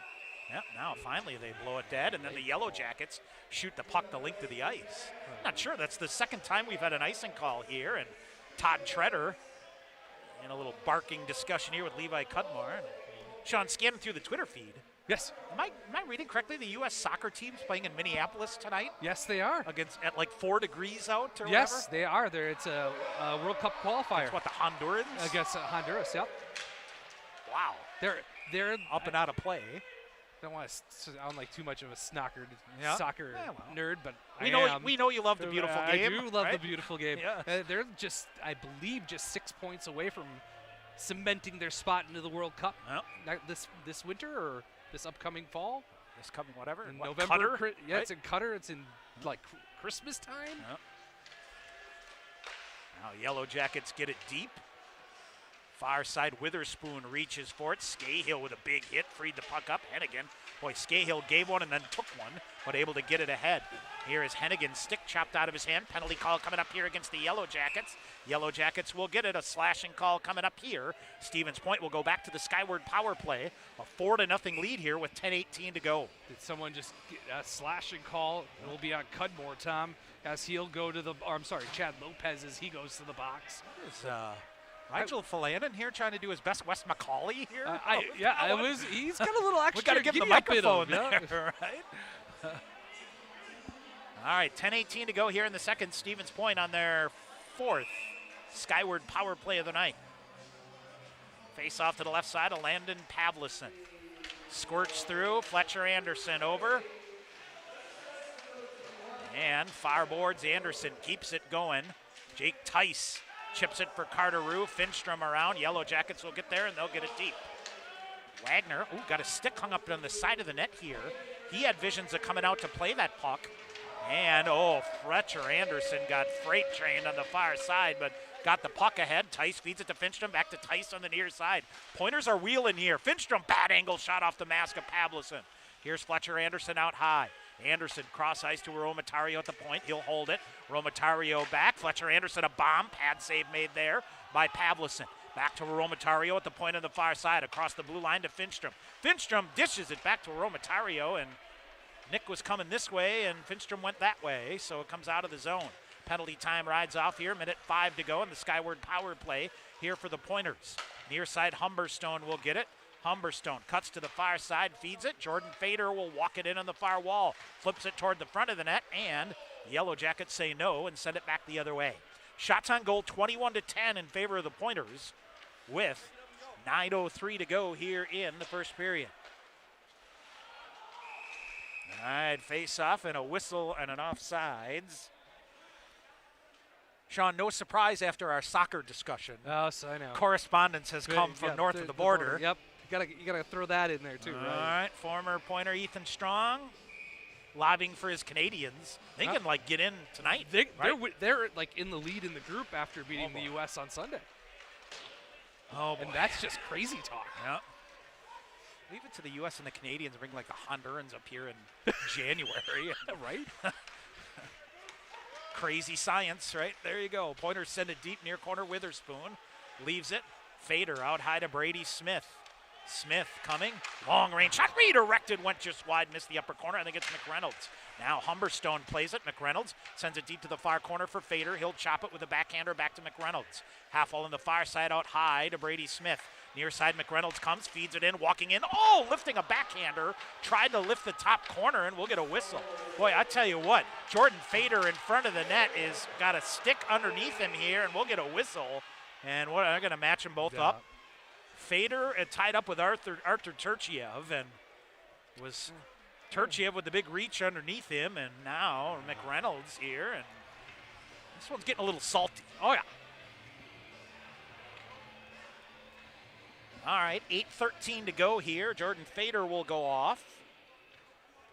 This could be a long... Well, the only thing, Sean, you're rolling here. The last thing you want to do is turn this into a special teams gong show. Especially... for lack of a better term. Oh, buddy, I missed you. Yeah. Absolutely. Yeah. You don't want to do that, especially as good as the Yellow Jackets special teams have been this year. Yeah. You're just kind of playing into their hands, so... Penalties here for the Pointers and the Yellow Jackets after the Pointers are now 1 for 4 on the Skyward penalty power play. Now right in front of the net it comes Pavlison, dishes it off far side. Moline after it. 1:50 here of a 4-on-4. Back to even strength, not even strength, but 4-on-4 play here. Sam Ide with a nice job to get the puck deep again. Behind the net it goes. Yellow Jackets spin it around. And now the Pointers will go Moline after it behind the net. Nothing there. Lead pass up ahead. It's C.J. Walker walks through. Walker coming. Fires a shot. Shot block. Spinning move. Watch out here. Pointers will pick it up. Moline back the other way. Could have a 2-on-1 with Mick Hennigan. Hennigan slowed up through the neutral zone. Just out of his reach. He'll get to it in the far side. Pointers arguing that Hennigan was slowed down to the hook. But the Pointers will keep it going 4-on-4. I'll try to feed it up the far wall. Yellow Jackets kick it free. They're going to have a 2-on-1 back the other way. Here comes Jordan Martin in. Martin coming, and Poulias with a poke check. Got it to the far corner. Goes behind the net for Dylan Johnson. Second time at least here tonight, Sean. The Yellow Jackets have had an odd man rush thwarted by a Pointer defender with a stick on the ice. Out high, they'll calm it down. Colton Bates with it. Feeds it near side. 50 seconds remaining in the 4-on-4. Poulias trying to clear out the front of the net now. It is Colton Bates, or Charles Martin, excuse me. He'll come down, shot block Hennigan with it. Tried to slide a backhander out. He does. Misplayed on the near side. Pointers are out of gas here, so they will change up. Yellow Jackets long outlet pass, 2-on-none. They'll feed it ahead. Cudmore coming in on a breakaway shot and a goal. 4-on-4 goal for the Yellow Jackets, and let's see if this lights the match for them. A breakdown picked up very nicely by Superior. Levi Cudmore comes in and beats Ryan Wagner. For Cudmore, his second goal of the year. Yellow Jackets on the board. It's 4-1. Just a bad change, Tom. The Pointers needed to get the puck deep there with the long change here in the second period, and the Yellow Jackets didn't change and left their 2 forwards out. A 2-on-none coming in on Ryan Wagner. Cudmore beats him stick side and high, and it's 4-1 Stevens Point. Off the faceoff, sent deep. Giving chase is the goal scorer, Cudmore. He drops the hammer in the far corner. Pointers turn it over, but then get it right back. Ahead, here's Finstrom, 2-on-1 with Tice. In the zone they come. Finstrom walks around a defender, comes in front of the net, jammed that shot in the goal. Right in front of the net, going to the front of the net for Stevens Point, Connor Scahill. Right man in the right place, just went to the net. Pointers answer. It's 5-1. I believe that's going to be Connor's first goal as a Pointer. And his second goal as a Pointer. Yep. Check that. So Connor Scahill in the right place at the right time. And back and forth we go as the Pointers and the Yellow Jackets trade 4-on-4 goals here in the second period, and it's 5-1 Stevens Point.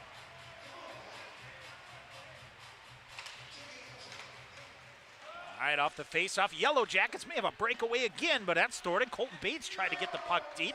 Evan Junker with it. Taco time for the Pointers with a 5-1 lead. Long-range shot, that's blocked there. Evan Junker giving a rough ride to the side of the net. It is now Brandon McReynolds back. The other Pointers will get to it. Time to pop Tyler German free. Good job in the back check here by Austin Friesen to hold it. Now it's Witherspoon takes it away. He'll come toward the net. Tried to center it. Now gets it back. Got a hand on it. And, oh man, Zamboni door bounce gets the Pointers again. 5:48. It's not supposed to happen to you in your own rink, right? No, only the other team. All right. Now a hit from behind on German here. He'll away from the play. Send it deep. Yellow Jackets trying to jam it near boards and get it free up the wall on the near side. Here is German chipping it deep for Witherspoon. They're going to come off on a change instead. McReynolds now. Oh boy, Yellow Jackets can't connect on a pass here. Whistling an icing call. 5:18 to go here in the third period. Stevens Point with a 5-1 lead.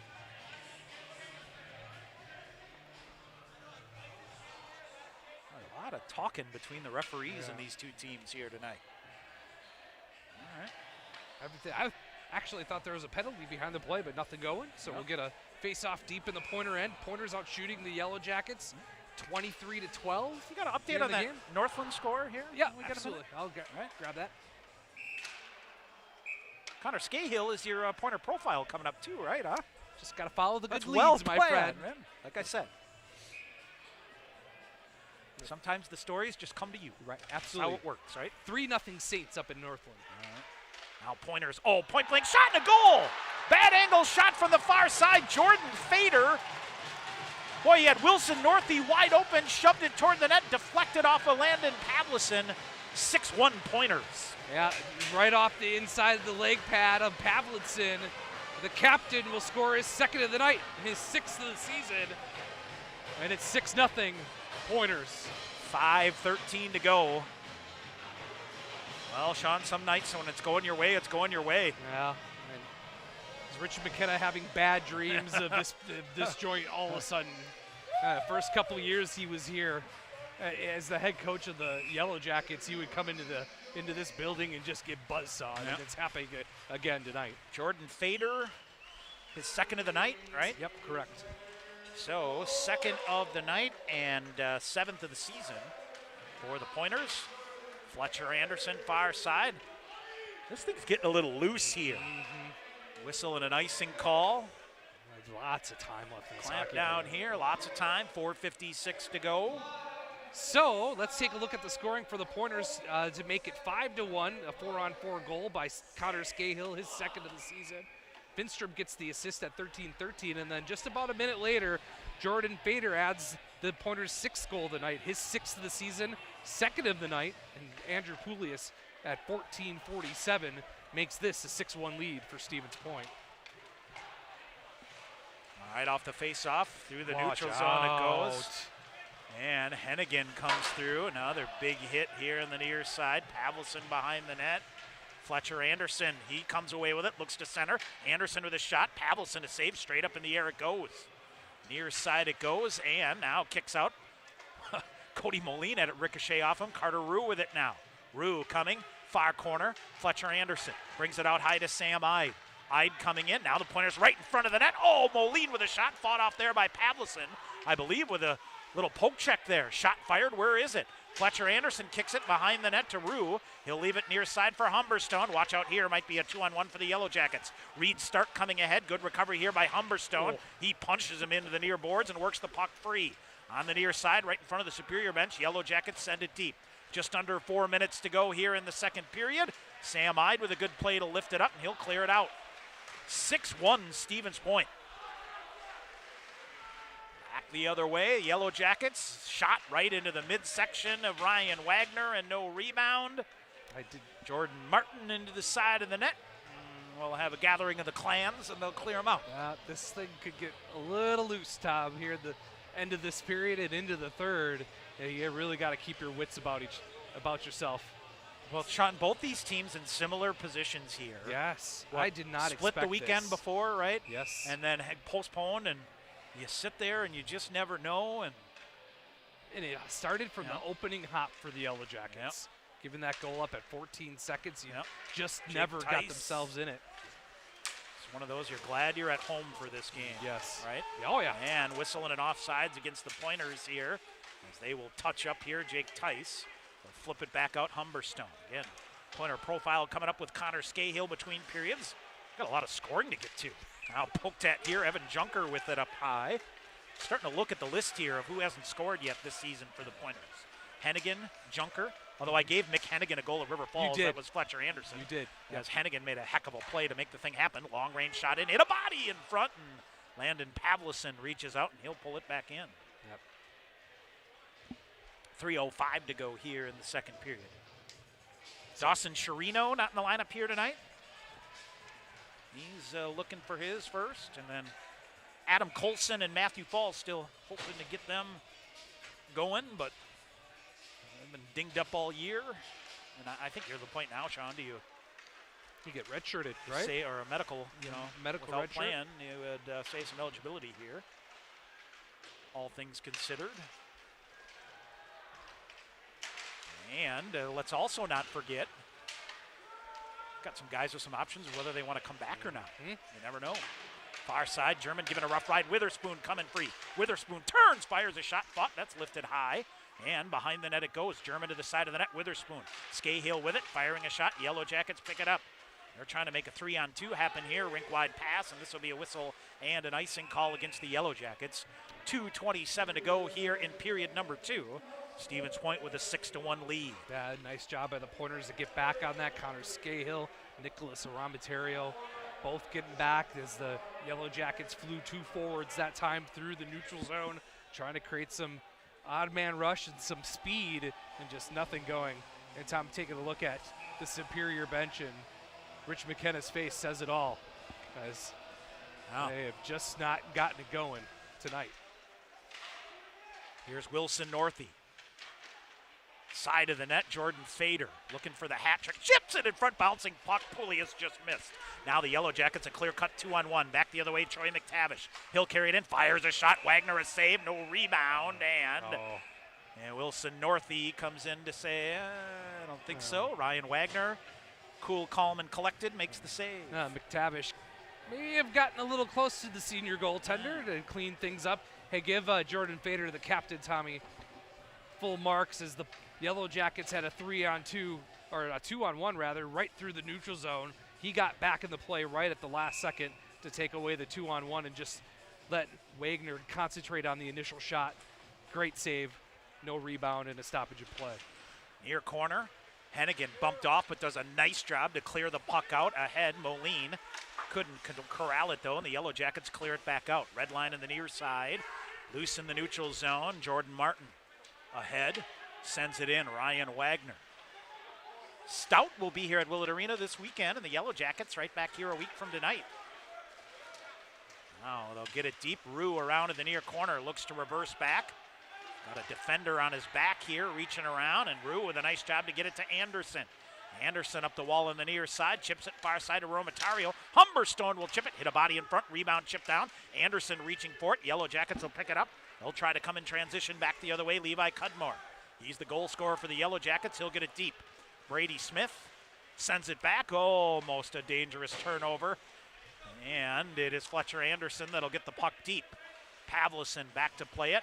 Up the wall near side. Now sent back deep again by the Pointers. Great. Finstrom, good job to accelerate. Gets there first in the near corner. Then a two-car pileup. And the Yellow Jackets have numbers back the other way if they hurry. Chipping the puck deep. Colton Bates with a minute to go here in the period. 56 seconds to go. And up the near side. Sent back. Eyed. Circles back in the near corner. Rides off a check and then flips it up. Glove down. Reaching up there, Reed Stark. Boy, one thing we haven't talked about, Sean, size of the Yellow Jackets. This is a nice roster. It is. Up ahead, off a glove, picked loose here by Tice. 2-on-1 back the other way with Hill. Puts the brakes on, coming Finstrom in. Sliding defender, shot, and a goal! Are you kidding me? Noah Finstrom. And then, oh boy, stick work after the play by Austin Friesen. Noah Finstrom, an unbelievable goal for the Pointers. His 5th of the year. It's 7-1 Stevens Point. And Tommy, does that put the icing on the cake here in the second period? Finstrom dangled 2 superior Yellow Jackets, then went forehand, backhand, upper shelf on Pavlich, and it's 7-1 Stevens Point. Noah Finstrom. And 5th of off the the season. face-off near side. Scahill reaches for it. Poulias after it again. And it's a Romatario. Sends it ahead. Glove down by Turchiev, far side. 20 seconds to go. Got a lot to get to here in the second intermission. Oh, big pile up far side. Oh, and offsides Jordan Fader with a big collision and 13.4 seconds remaining. Shots on goal, 26-14 in favor of the Pointers, but the big one here is a 7-1 lead on the scoreboard here for the Pointers.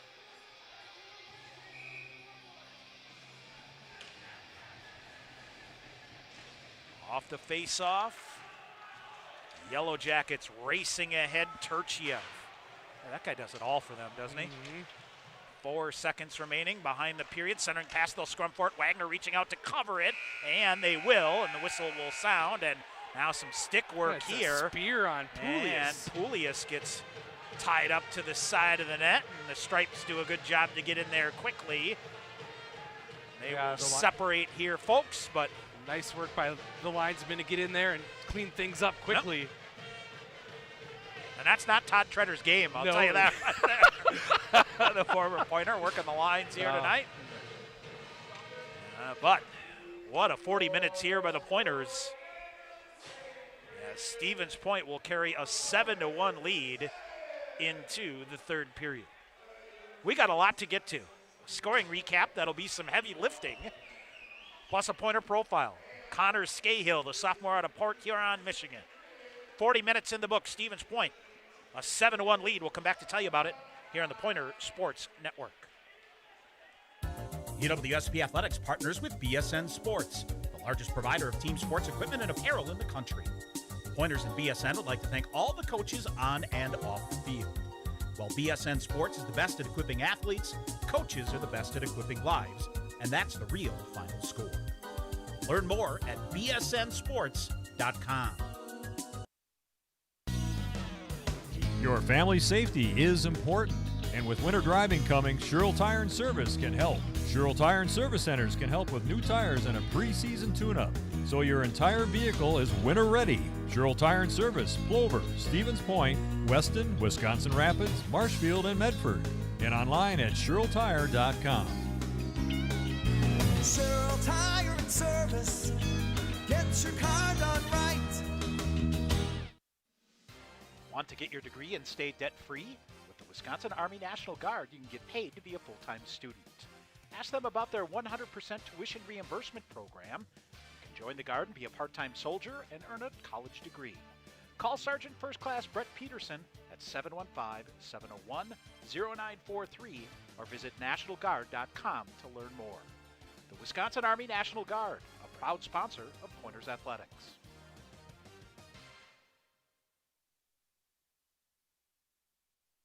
Snow Pilot is our winter seasonal.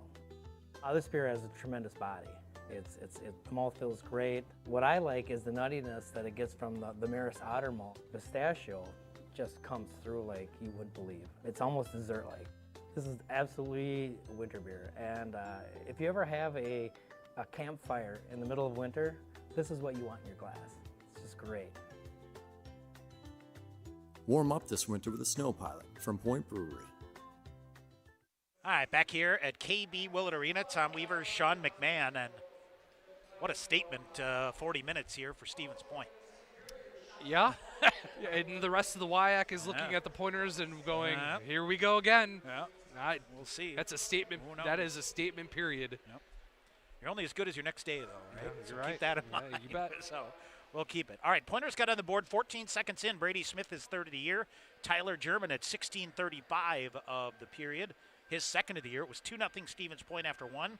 After the Pointers outshot the Yellow Jackets 17-4. Then the Pointers, let's see, on the power play, it is Brandon McReynolds, his seventh of the year from Brady Smith at 2:35. Short-handed, Fader, his first of the game, seventh of the year from Wilson Northey at 4:13. Yellow Jackets got on the board, a nice stretch pass, Levi Cudmore at 13:15, his second of the year from Colton Bates.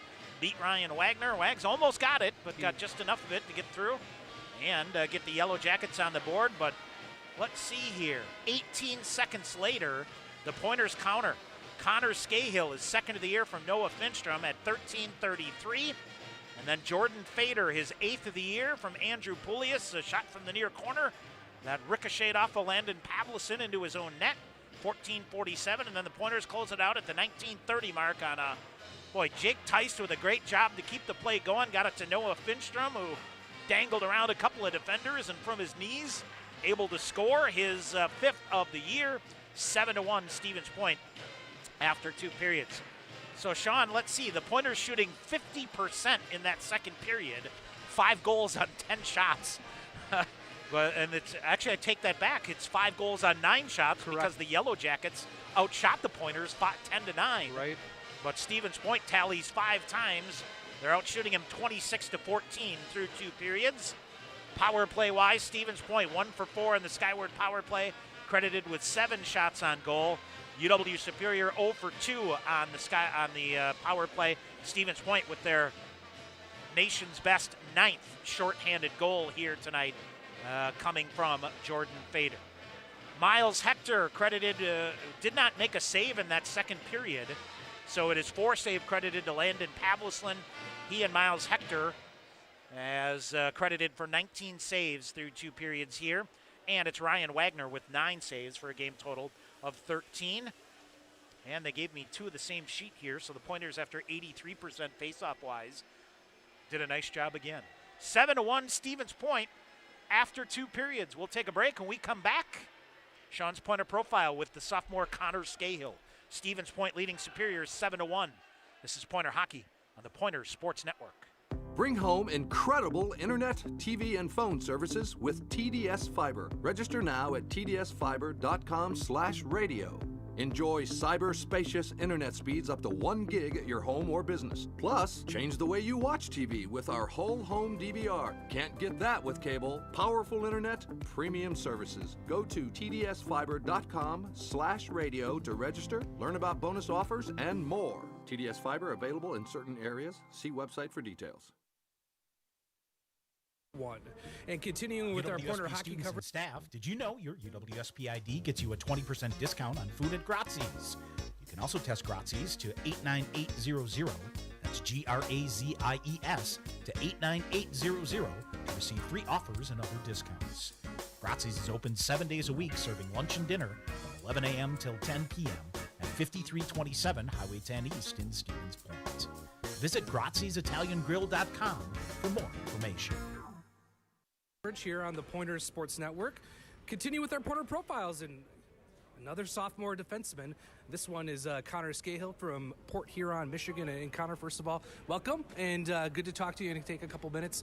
But you want to talk a little bit about your sophomore year here so far at Stevens Point? Yeah, I mean, sophomore year's been a lot different than freshman year because, started off with COVID and kind of getting into the real swing of things in like college hockey here. Definitely loving it. I mean, you can't beat this atmosphere playing in front of these fans. And, Just trying to get going here and get a couple wins under our belt, a couple more wins, and see where it takes us in the playoffs. So I think Tom and I talk from time to time about when you guys were freshmen last year, and you guys were a little bit trial by fire, but it's going to really pay off in the long run. When did you start feeling comfortable after the COVID year last year and then into this season? When did you were like, okay, I got this, I know what to expect, and I know what to do every day? Right. Well, last year at the end of the year, I was starting to feel comfortable, like just around February, around this time, and then I blew my shoulder out, and I had to get. I was supposed to get surgery, but I opted out of it because I went to a couple doctors and figured I'd be better without it. But so I started to feel comfortable then, and then that hit me. But I had a good summer of training, and I came back here, and I felt great right off the bat. And ever since then, it's kind of just been like in my flow state, and I feel good. So, I mean, I feel comfortable being a college athlete right now. Awesome. Let's talk a little bit about your junior career. Juniors, talk to any college hockey player. Juniors is where it's at. Just get to play hockey and hone your skills, not having to balance class. But tell us where you played and how that situation was for you. Yeah, juniors is definitely the time of your life. I played 3 years of juniors, all three in the NAL, the North American Hockey League. My first 2 years, I played for the Kenai River Brown Bears, located in Alaska. My third year, I was traded at the beginning of the year, or during the summer, to Odessa, Texas, Odessa Jackalopes. I was lucky enough to be named captain there. Didn't really work out. We weren't too good, weren't doing too hot, so we weren't going to make playoffs, and our coach decided he was going to help our older guys out and trade them to a playoff team. I happened to get traded back to Kenai. They were a playoff team that year, and then we were doing super good, going to be in playoffs, and then COVID hit. So absolutely, and the relationships that you build during juniors. Did you know any of the players that are here with Point now? Yeah, you definitely build a lot of relationships, a lot of people you meet over from different places. I know quite a few guys. I played with Cody Moline for 2 years on Kenai, and me and him got super close, and then he came here on a visit to Stevens Point, and he said, man, you got to go check it out. And 2 weeks later, I came here and met Kriegs and saw the atmosphere, and I committed a week later. So recruiting for you, when what you just said, I can't imagine you come here and take a couple looks on YouTube and see some highlight videos.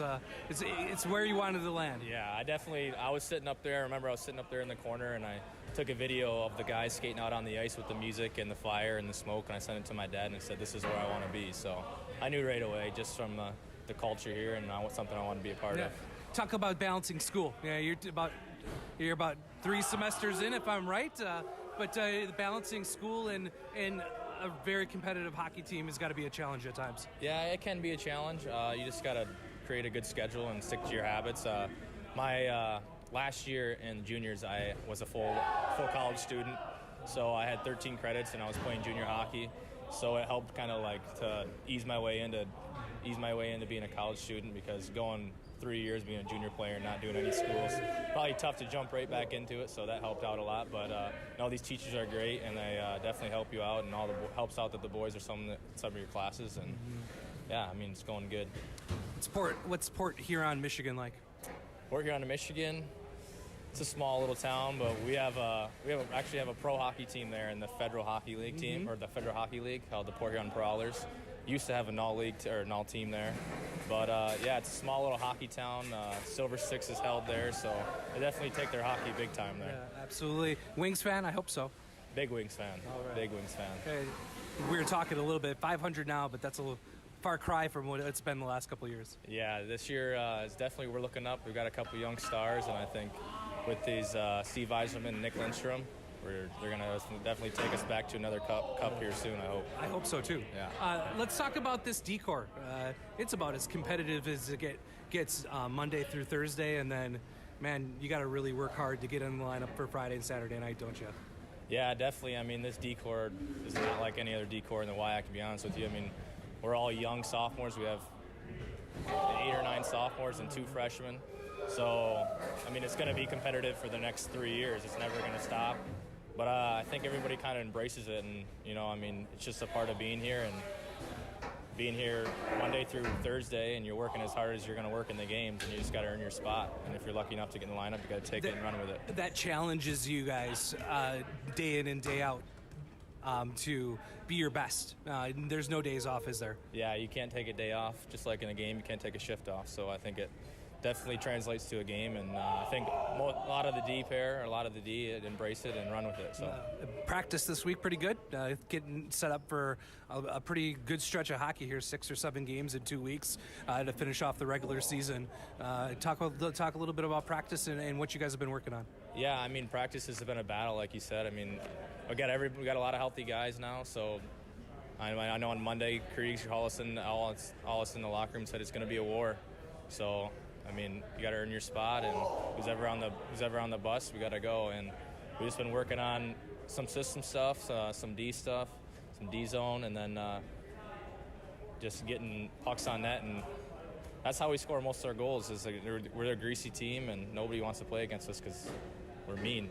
We're not nice. Absolutely. I totally agree. Yeah. But finally for you, Connor, a couple keys for tonight's game. Big game against Superior. I think the keys of the game is just to stick to our game plan. And, I mean, we know who we are. We know what we're made of. And if we just, get pucks deep, get pucks on net, and play the body. I know these guys like to play the body. And we got to be equally as mean. Don't give in to any of their crap, and play smart, and I think we'll be all right. All right. Well, thank you for taking the time. Best of luck here down the stretch, and look to hopefully get a couple goals here. Yeah, that's right. Thank you. Appreciate it. All right. That was Connor Scahill, the sophomore defenseman from Port Huron, Michigan. More Pointer hockey coming up here on the Pointer Sports Network. Join the Pointers on Saturday for Military Appreciation Night, when the Pointers take on UW Stout at KB Willett Arena. The Pointers are proud to be partnering with the United Heroes League, whose mission is to ensure children of military service members are offered opportunities to participate in sports. Kids can get in free by donating any youth hockey equipment. Most in need are mite and squirt player and goalie gear. In addition, the first 50 veterans to show a military ID or credential will get in free, and the Pointers will wear special edition camouflage jerseys that'll be auctioned off. Bidding is now open via the Dash auction app and will last until 9 o'clock on game night. You can participate from anywhere in the world. Just download the Dash auction app or purchase a special long sleeve suit t-shirt on game night at the Blue Line Club apparel stand at the game. For complete details and information, visit PointerBlueLineClub.com. The United Heroes League has provided over $12 million worth of free sports equipment, game tickets, cash grants, skill development camps, and special experiences to military families across the U.S. and Canada. Help the Pointers pay tribute to those who serve, and help the United Heroes League help those in need.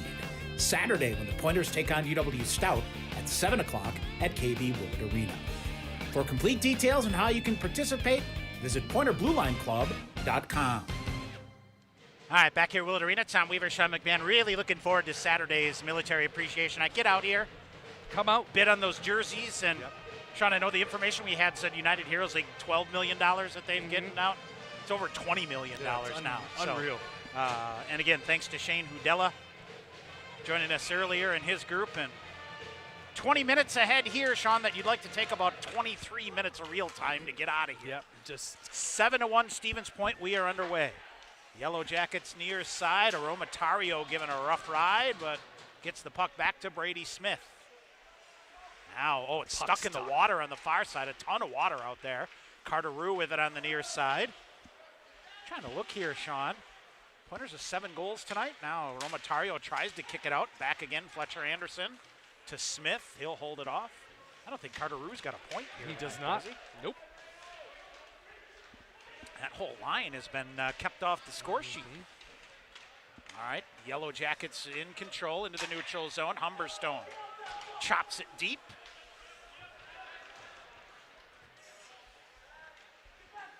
And behind the net.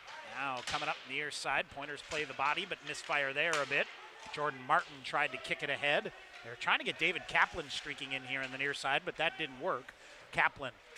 Well, here's the night, Sean. After, what do we get? A whistle and a penalty call coming up here against the Yellow Jackets, is it? Going to be the Pointers. A slashing call is the signal. I believe it's on the Yellow Jackets with Jordan body Martin, language. I think, coming off here. Yep. Sean, here's the night where Rich McKenna gratefully dressed David Kaplan as an extra forward because they lost Gavin Rasmussen with a major penalty and misconduct in the first period. I think that's one of the better things they've done to the game. Give you a little flexibility. Yes, 100%. How many times did the Pointers, I'm trying to think especially, go down to 5 defensemen? Yep. In the past. Sometimes 4. Sometimes 4. Yeah. Because of that. All right. Pointers on the skyward power play here and a slashing call against Jordan Martin. Ryan Wagner plays it behind the net. Look out here. Bouncing puck coming. Pointers will get it. Jake Tice skates it out. He'll feed it ahead. Fletcher Anderson. Skyward power play for the Pointers. They're this would be the 5th of the night. 1 for 4 so far. 1 for 4. And a shorty to boot. 18-20 to go here in the third. Pointers with a 6-pack lead and looking for more on the power play. Finstrom drags it in. Centering pass. Back for it out of midair. Tyler German will get it and send it in behind the net. Here's Carter Rue. Near corner, looks to center. They'll bring it out high. Smith takes his time, feeds it. Anderson rifles a pass across, and that kind of surprised Noah Finstrom. That thing came hot. And it allowed the Yellow Jackets to get it and shoot it the length of the ice. 17:45 to go. If you're just joining us, Pointer scored 14 seconds in and never looked back. Bouncing puck in, and Connor Witherspoon looks a little out of sorts here. Now able to drag it in. He'll get some help on the far side with Brandon McReynolds. It kicks free, but the Yellow Jackets get it and send it deep. Nothing clinging on the man advantage for the Pointers so far now. Bouncing puck. Finally, Humberstone around on the far side. He'll accelerate. Humberstone carries it in around a defender. Poke checked away from behind, and then a Pointer defender slides into Pavlison. Yellow Jackets clear it. And 15 seconds remaining on the power play. Pavlison back up. Ryan Wagner. A collision here, and now back the other way, Connor Witherspoon. He stutter step move, now drags it in, goes to the far side, got spun around. Now it hit a stick on the way through, up in the air it goes. Brady Smith back to get it, and that'll do it. Back to even strength. Smith, went to wheel it and ended up shooting the puck in on Ryan Wagner, and he had to turn it aside, and then Smith separates the puck on the far side. Finally kick free, Pointers with it. They have a 3-on-2 developing here. Pointers, far side, McReynolds. Long range shot, Pavlison. Midsection save, no rebound. Scahill going to the net hard again. Yep, going to the net, looking for the loose change. After a shot, always following that shot up. Good save by Pavlison. Sean, while we have a second, I'll have you tee up here for our next stoppage. You did your number crunching here of the big picture sort of things here. And big development out east. Wilkes today losing to Stevenson in an afternoon affair. That helps the Pointers greatly in the pairwise situation.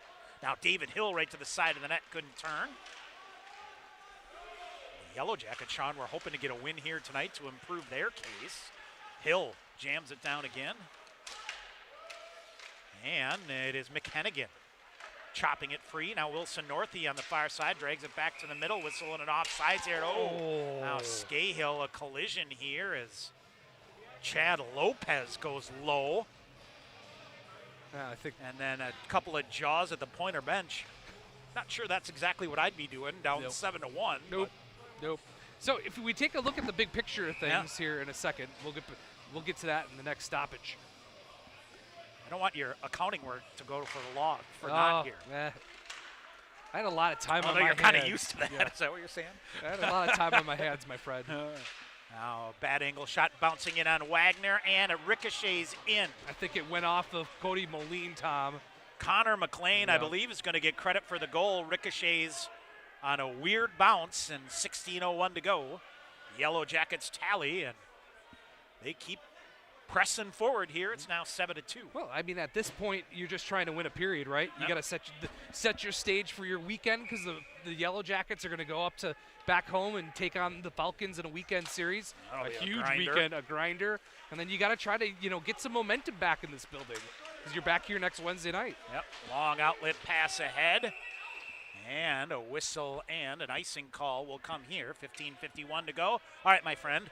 Yes. The numbers, please. Well, the numbers as we look, the Pointers at this point, as of last night, would be, and I don't think much has changed from last night to today, the Pointers would be the second team out. The at-large teams would be Oswego or Geneseo, just because they're tied at the top of the SUNYAC conference. Yep. St. Norbert's the second team in.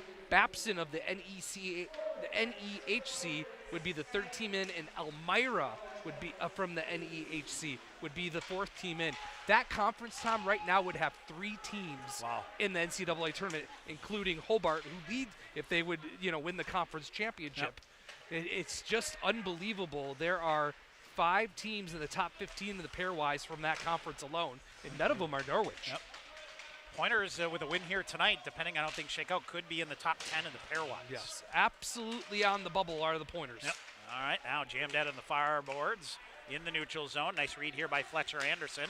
He'll take the play here to the near side and work it around. Jake Tyson to help out.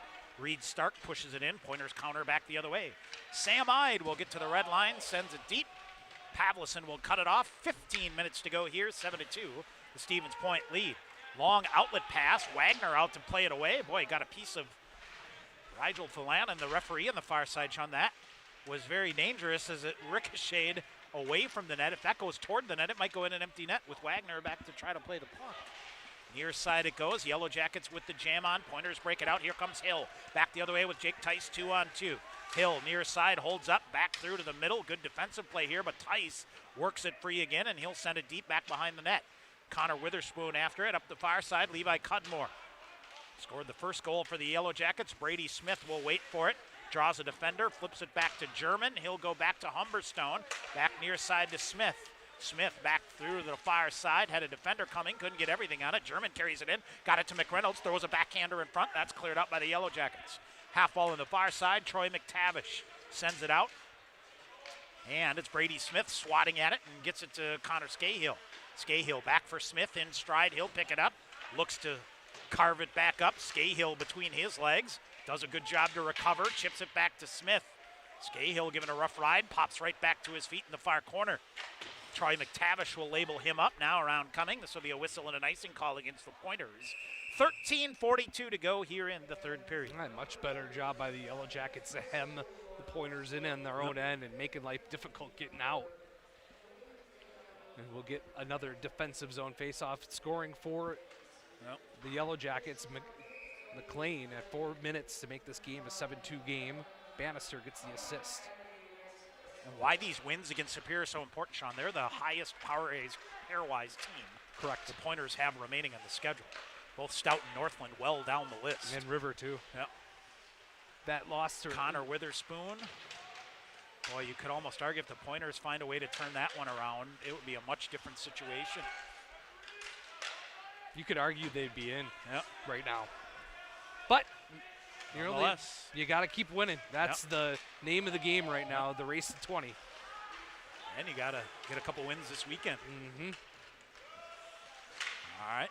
Boy, deflected up and out of play. Sean, you could argue this weekend with River Falls playing Superior, the Pointers a real opportunity to deliver the knockout blow in the conference. Yeah, oh, absolutely. Try to wrap up that number 1 seed. Still some uncertainty how they're going to work things. I guess a call is in the works to determine if with postpone. And the other thing, if you're Stevens Point, you could have things in your own hand and it wouldn't matter. If you win out, you're going to win the conference no matter what. And then the question will become with Superior with 2 missed games, where do they fix in the mix?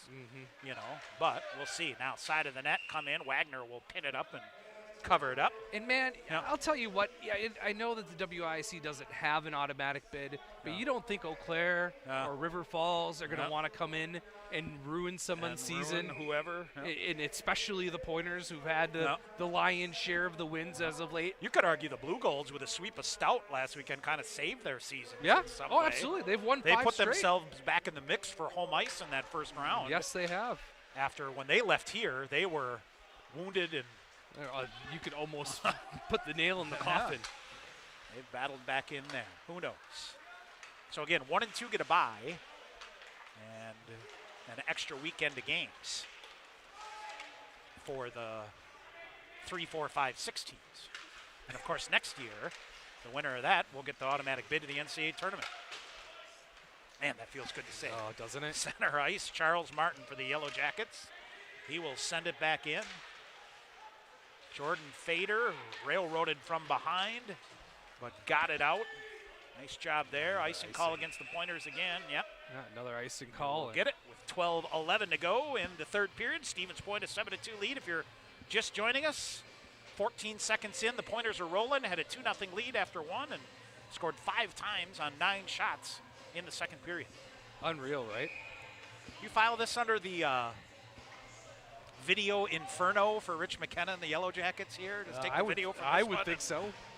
Every team has one of these once in a while. Yeah. Our good colleague John Garver from KUWS, I could tell he was not there night when I went by in the second intermission. He was sitting to do his recap. Yes, he was. A lot of body language there. So flipped up and out of play, we get a whistle. John's a great guy, and Yes. he's been around a long time. Played it for the Yellow Jackets back. You know, he and I very similar, both exposed to the program at its heights and now on the way back up, which is a lot of fun.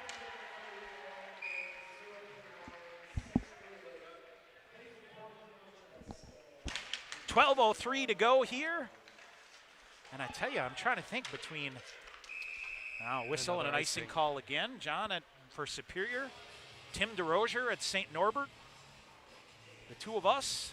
Is that about it? You know, I think you know other schools do some games, but not all of them. St. John's, I know, has a deal to do most of their games. Eau Claire does a sprinkling of games, and River Falls as well. So unbelievable to get the support we get from the athletic department to just be here every week, especially given the circumstances in the world these days. Moline fires it. Wide it goes to the far corner. The Yellow Jackets hustling to the far side to clear it out. They'll drive back the other way. Jordan Martin on the far side. Oh, what a stick job there by Brady Smith to chop it away from there. You know who he's starting to remind me of? Kyle Brody. Remember when he came in as a D1 transfer? And here is the Yellow Jackets back with it. That was under Chris Brooks, and I don't think it was his first year here, but second year came in, right? Him and Garrett Ladd came in together. Ladd came in from Bemidji, right? Far side, Finstrom hustles to get around to the far corner, looks to set it up. He'll drag it back the other way, and Pointers are getting the puck deep, but not much after that. Finstrom, good job to take the body here and get a skate on it, comes bouncing through, reaching for it. David Hill reaches for it and sent it back deep. It's loose on the far side. Yellow Jackets back to play it. Pointers near side of Romatario. He'll get to the red line, flips it deep. Oh, heads up here, and let's see, under the Yellow Jacket extras doing the video down here. It's a pretty good catch by it was whoever that is. A little backhander. Puck quickly back into play. 10:47 to go here in the third. 7-2, Stevens Point. 27-16, the shots in favor of the Pointers. Long outlet pass, backhanded shot, carved up, bouncing in. Wagner makes the save. He'll hang on. Was it the second year under Coach Brooks the Pointers played the Yellow Jackets here in a playoff series and it went to a mini game? I believe so. And Coach Brooks was like, "What's a mini game? What's a mini game?" Oh my goodness. Yep. First or second year, right away. First, right off the hop. Those are some fun times. Just as they are today. Yes. Shot block here by McReynolds. Absolutely. I'm going to tell you, a decent crowd here tonight for a Wednesday, considering I'm sure hopefully this place will be packed to the rafters this weekend. Students back in with a good showing here on a weeknight. Now, shot fired. There's a low shot to the ice that went wide. And, Brandon McReynolds. He still might win the foot race here. Well, get to the far side. Or Turchiev back there to get it. Down to the near side. Witherspoon in. He'll gain possession of it. Witherspoon tried to walk around a defender. That didn't work. Comes back at center ice. Sam Ide will pick it up. Sam back near his own blue line to the far side. Wilson North. He feeds it ahead just out of the reach. Witherspoon gets it back. Throws it in front. McReynolds tipped it just wide. Now Witherspoon had his stick tied up. He'll sweep for it again. Brett Humberstone will get it at the red line. Feed it back to Ide. Ide saucers it back to Humberstone on the near side. Fader off the bench looking for the hat trick. Pointers will get it deep. And tipped off. First one there. Fader with a shot. Pavlison with a save. Boy, it looked like it went in, but ricocheted back. Now comes right in front. Fader with it. Shot. Save made by Pavlison. Rebound to Humberstone out high. Boy, Landon Pavlison battling here in the net for the Yellow Jackets. Cleared back out. Jordan Fader almost had too much time to shoot. Yeah, he did. Going for bounce the hat and trick. puck a little bit. Now Northey back with it. He'll corral it up, come toward the middle. Fader to his left. Northey taken down in the play now. Kicks free. Almost came right to Fader, right to the side of the net. He'll get it now. Fader, bad angle shot off the side of the net. 9 minutes to go in the third. Stevens Point a 7-2 lead. Red line on the far side for the Yellow Jackets. Chad Lopez. Long range shot in on Ryan Wagner. No rebound again. He'll hold on. 8:57 to go here. Fans, a reminder, if the Pointers score 5 or more goals like they did tonight at any home game this season, everyone in attendance gets a coupon for a complimentary taco, courtesy of Taco Bell. Live Mas. Taco night. How about a couple taco nights this weekend as well? Back-to-back taco nights, right? Here at the Willard? Yeah, that'd be great. Because the last time against Eau Claire was 7, right? Correct. Yeah, see? Around it goes. Brady Smith looking to bring it out here for the Pointers. I think here. Brady Smith rubbed out. He'll carry it back with Moline with it. Cody Moline spinning. Near side it comes. Here's Carteroux right in front. Moline bounces away from him. Comes right to Carteroux. He'll get to his forehand. Dishes it down. In. Shot save made. Rebound loose. Backhanded shot. That goes wide. Brady Smith reaches for the rebound. Tried to feed it out. It's a breakaway. It's going to be a breakaway again for Levi Cudmore. Back the other way. Ryan Wagner digs out. He'll come in. Backhanded shot and a goal. Well, Pointers couldn't corral the rebound, and the Yellow Jackets push it off. Levi Cudmore, his second goal of the game. 8:10 to go. It's 7-3. Yeah, Cudmore was able to pick up the puck and just skate all alone, starting at the defensive blue line for the Yellow Jackets, and he went a little forehand, backhand, and again, where he scored his first goal, upper stick side. Ryan Wagner's going to see Levi Cudmore in his light nightmares tonight. I feel like Cudmore plays pretty well against the Pointers as well. Yeah. So Cudmore, his second and third goals of the year for the senior. 78 games for them, so he's been around the track a time or two. Outlet pass. Here's Noah Finstrom. Sets it deep. Pavlison turns it around. Tice looks to take it away in the far corner. Spinning. Gets a skate in there to keep it going. And now they come. Behind the net they go. David Hill. Hill to the far corner. David Hill lost the handle on it. Now he'll reach with a whack to try to get it. Now Finstrom will send it back. It is McHennigan. Cross ice. Evan Junker, a nifty move. He'll whistle through. And it's Evan Junker in the near side to the front of the net. Tice. Junker with a shot. Pavlison with a save and almost got through him. Evan Junker shaking and baking. Yeah, nice job to get through the neutral zone and get off to the races for Junker. 7:24 to go here in the third.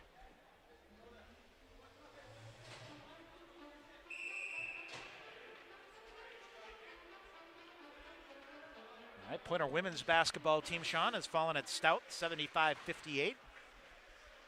You want to come do the women's game with me on Saturday? Check your schedule. I will 2:30. check my schedule. And we'll be here Saturday night. Now Brandon McReynolds. Was he trying the Michigan? Oh, man, lifted the puck up and rolled off his stick. Far side Witherspoon spun around. Yellow Jackets cleared out. German with a big hip check but couldn't separate the puck. Yellow Jackets get it deep. Wagner shoots it behind the net, and it almost squirts free. Sam Ide will come around with it. But MSOE, a big lead over Marion here, right? Correct. The 6-2. The Saints over Northland 4-0. All right, here's German up the far side. And shot deflected wide. And it's Witherspoon around to the far side to German. 6.5 to go here. This third period is just dragging on forever here, isn't it? Oh, German penalty a coming rough up ride here. and a penalty call coming up here. It's going to be... Oh, boy, and an unsportsmanlike conduct. So an elbowing call coming here. And I think you're going to get an unsportsmanlike conduct against Rich McKenna. Yep, you're exactly right. right. So it's Troy McTavish. Rich McKenna arguing it was shoulder to shoulder. I'm going to say an elbowing call. 6:23 to go here in the third. And Stevens Point will get a two-man advantage. So, second 5-on-3 of the night. Skyward power play for the Pointers here. with 6:23 to go. It's going to be elbowing the initial call and then the unsportsmanlike conduct to Rich McKenna. The Pointers off to their 6th and 7th power plays of the night. Well, second two-man advantage here. Is this not done yet? Huh. And now the Yellow Jackets try to get a late change here. And tried to sneak Connor McLean out there, and it'll be John Stampahar that comes back out. 6:23 to go in the third. Skyward power play for the Pointers. Their second 5-on-3 of the night and 6th of the game, right? Correct. Far side. Oh. Dylan Johnson collision, and there we go. Here comes Aromatario. Fires a shot, redirected wide. Poulias near side. 5-on-3 advantage. Poulias coming, rifles a shot. Blocker save made by Pavlison. Up and out of play. 7-3 Stevens Point, 6:06 to go, and 1:43 remaining on the Skyward power play for the Pointers, who have outshot the Yellow Jackets 31-18. Pointer power play coming into the night at 10%. Aromatario to Brady Smith. Smith weaves it. Aromatario one-timer. Pavlison, good save. Through traffic, Wilson Northey in the middle there, trying to create the screen, and nice shot from the point from Aromatario. Face-off stays down. 1:32 remaining in the the power play for the Pointers. Sam Ide and Mick Hennigan getting some power play time here, Tom. Why not? It's got to get going eventually, right? All right, here comes Jordan Fader firing a shot. Pavlison with a save.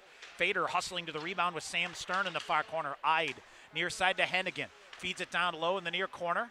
This is Poulias. They'll go backdoor. Glove down by Fader. Out high to Ide. Ide and Hennigan each looking for their first goal as a Pointer. They'll go to Fader. Now Ide with the save. Rebound. Poulias shot to goal. Power play goal for the Pointers. Andrew Poulias. His third of the year. Stevens Point has put a season-high 8 goals on the board against the Yellow Jackets.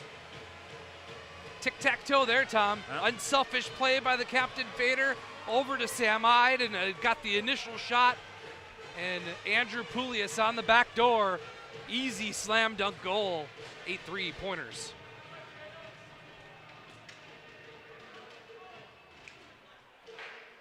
All right.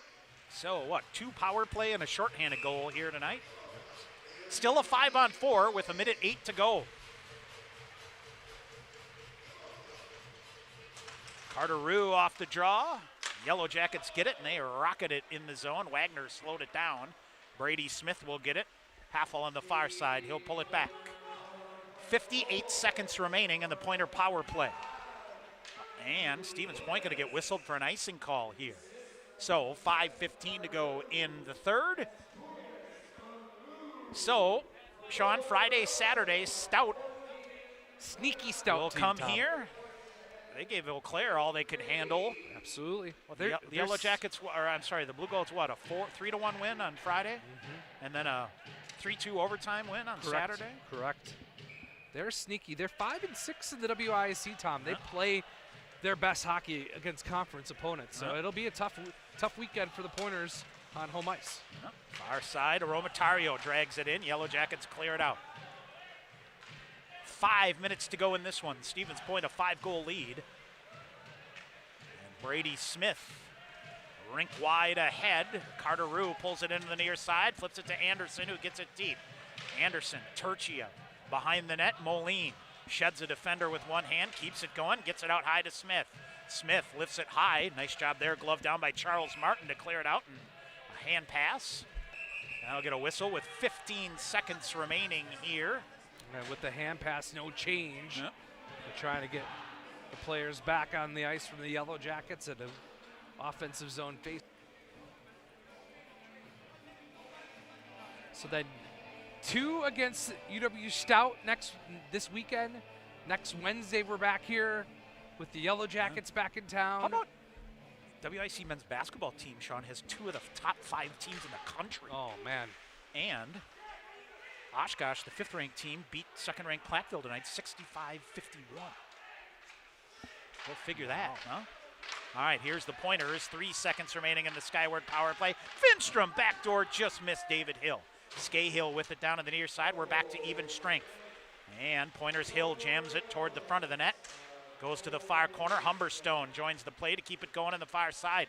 Humberstone, nifty play there. Then with his stick, able to keep it down while flat on his belly. Flipped up there. Pointers side it to the near side. Hill able to keep it going. Humberstone, good body play to keep it in on the near side. Just under 4 minutes to go. Yellow Jackets clear it out. Tice gets a stick on it, trying to drag it through. Zach Bannister for the Yellow Jackets. Hill will get to it on the far side. Hill coming, firing a shot. Pavlison a save, no rebound. 3:49 to go in the third. 8-3 Stevens Point.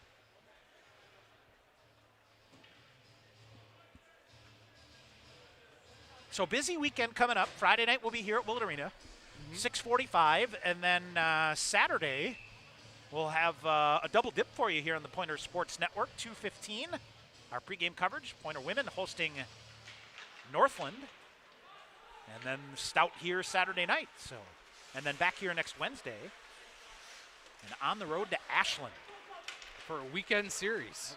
Have we played a weekend series Nope. up there? We have not. Nope, not yet. Trying to think. Yeah. Now centering pass in front, cleared out. Cudmore looking for the hat trick to clear it out. And honestly, hard Pointers place have not to played play. well up there. They, You know? yes, That's the site of their only loss, right? correct. And To actually, Northland beat, we'll get a whistle and ice ball. Northland beating River Falls this past weekend, Sean. Snapped a long WIC losing streak. That's only, their second WIC win, Correct, right? yep. So, In regulation. yeah, regulation. Right. There you go. Because the other ones count as a tie. Correct. Yep, the shootout win that the Lumberjacks had against the Yellow Jackets earlier in the season goes down as a tie. Off the face-off right in on Pavlison. He'll get down, cover it up. 3:14 to go in this one. And, you know, honestly, I don't think anybody from the WIC goes up to Ashland and plays well. It's just a tiny rink, low ceilings. It just seems like you can't get anything going offensively. And the Pointers will need to be on their best game, and then, you know, and then the game at Hamlin and go to the Twin Cities. 3-on-2 here for the Yellow Jackets. They drag it through. Finally comes in. Backhanded shot. Blocker to side. Boy, Ryan Wagner has seen some weird shots thrown at the net here tonight. Ricocheting off one of his own defenders. That one ricocheted into. Sam Ide, a nice job to dig it out. Sean, we got some heavy lifting to do to pick our Pointer Blue Line Club player of the game here. Wilson Northey around. Had it, lost it. Ide with it ahead. Pointers will get it. Now they'll chip it ahead. Here comes Northey. Far side. Northey, a backhander inside of the net. Pavlison with it. He'll rocket a backhander here. Big hit on the far side. Poulias taken down. He'll get back to his feet. 2.5 minutes to go. Skahill with it. Skahill waits, flips it. Poulias off the boot on the far side. Skahill, off a Todd Treader, the linesman on the far side. That stung him. Skahill prevents that one from coming through. Fletcher Anderson feeds it back to Humberstone. Humberstone, Carter Rue with it. I'm trying to think. Sean, does Carter Rue have a point streak going on here? 2:05 to go here. Humberstone with a shot. Pavlison with a save. Glove down in front. Almost popped right to Moline. They'll try to clear it out. And it's the Yellow Jackets sending it back out here. Through they go. Far side. Carter Rue after it. 1:48 to go in this one. Sean, you can say the Pointers delivered the knockout blow in the first minute. Yeah, And Carter Rue's got a 4-game point streak going. Yep, all right, Humberstone with a shot. That went just wide. And Rue tries to bang it free on the far side. Yellow Jackets can't get it through Evan Junker. Now here's Moline with it. He'll come back, feeds it near side to Hill. Hill coming, blocker to side by Pavlison and the shot there. Hill gets to it again, feeds it near side to Moline, out high to Hennigan. Cross ice to Junker, 1:10 to go. Side of the net there. Hill tried to kick it back for Noah Finstrom. Hill gained possession of it. Finstrom tried to go back to Hill. He's turned aside there nicely by Jordan Martin. It's a pretty good defensive play there, but Finstrom in to help it out again. Yellow Jackets will get it. Chad Lopez will bang it out. No icing call as Hennigan back to get it with 1 minute to go in this one. Stevens Point going to get win number 13 on the year. Yellow Jackets, a little give and go back the other way. Goes deep for Reed Stark. Too far shot. Oh, that ricocheted through the blue paint, but went wide to the near corner. Almost caught the far post and back in. Now behind the net, Junker feeds it near side. Hennigan up ahead. Good job by Hill to be on the right side of the red line and deflect that one in. Final 30 seconds. Superior. Colton Bates. They're back home against River, right? This weekend? Yep, at home, 2-game set. Yep. That's going to be a grinder. Yep. Ooh. Sam Hyde on the far side, a big hit here. And watch out Tom. Here as the Pointers got to keep their cool. Brady Smith hit Sam Stern, and now McReynolds in there, and a free-for-all. This is the last thing you want with 8 seconds remaining in this one. Yellow Jackets didn't like the hit on Sam Stern. Levi Cudmore came blasting in there. And threw a couple right punches now to Brandon McReynolds. Now his helmet's off. Yeah. And this thing is blown up. Oh, boy, I tell you what, Todd Treader, a good job to get Zach Bannister in. And we'll see. McReynolds. I don't think that's the thing you want to do either here, but you just skate out of we'll there. See. And we're 8 seconds remaining. And Rigel has asked for a pen, and the notebook has come out. So McReynolds will this isn't over get in the yet penalty here, box. Jake Tice. And here comes Rich McKenna. So let's see, right to the locker room goes Connor McLean. Well, he got a DQ. He's 5 minutes for fighting. We'll see what's going to happen here. And Sean? You don't want to get a DQ in these situations. You don't want to get this here. 8.1 seconds remaining. And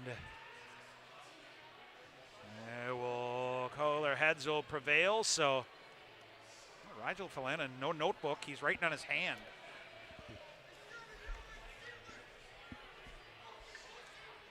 .1 seconds remaining here. And now you just want to get out of here. Yep. Nothing good can come from the last 8.1 seconds. Yep.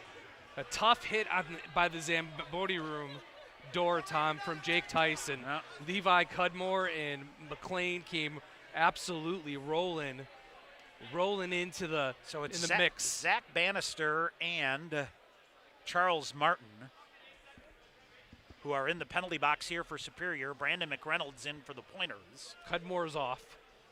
So he went right to the locker room. As did, I believe, Connor McLean. Correct. So, Jordan Fader, Pointer captain out there, along with Troy McTavish. I'm trying to see here, Sean. I don't see.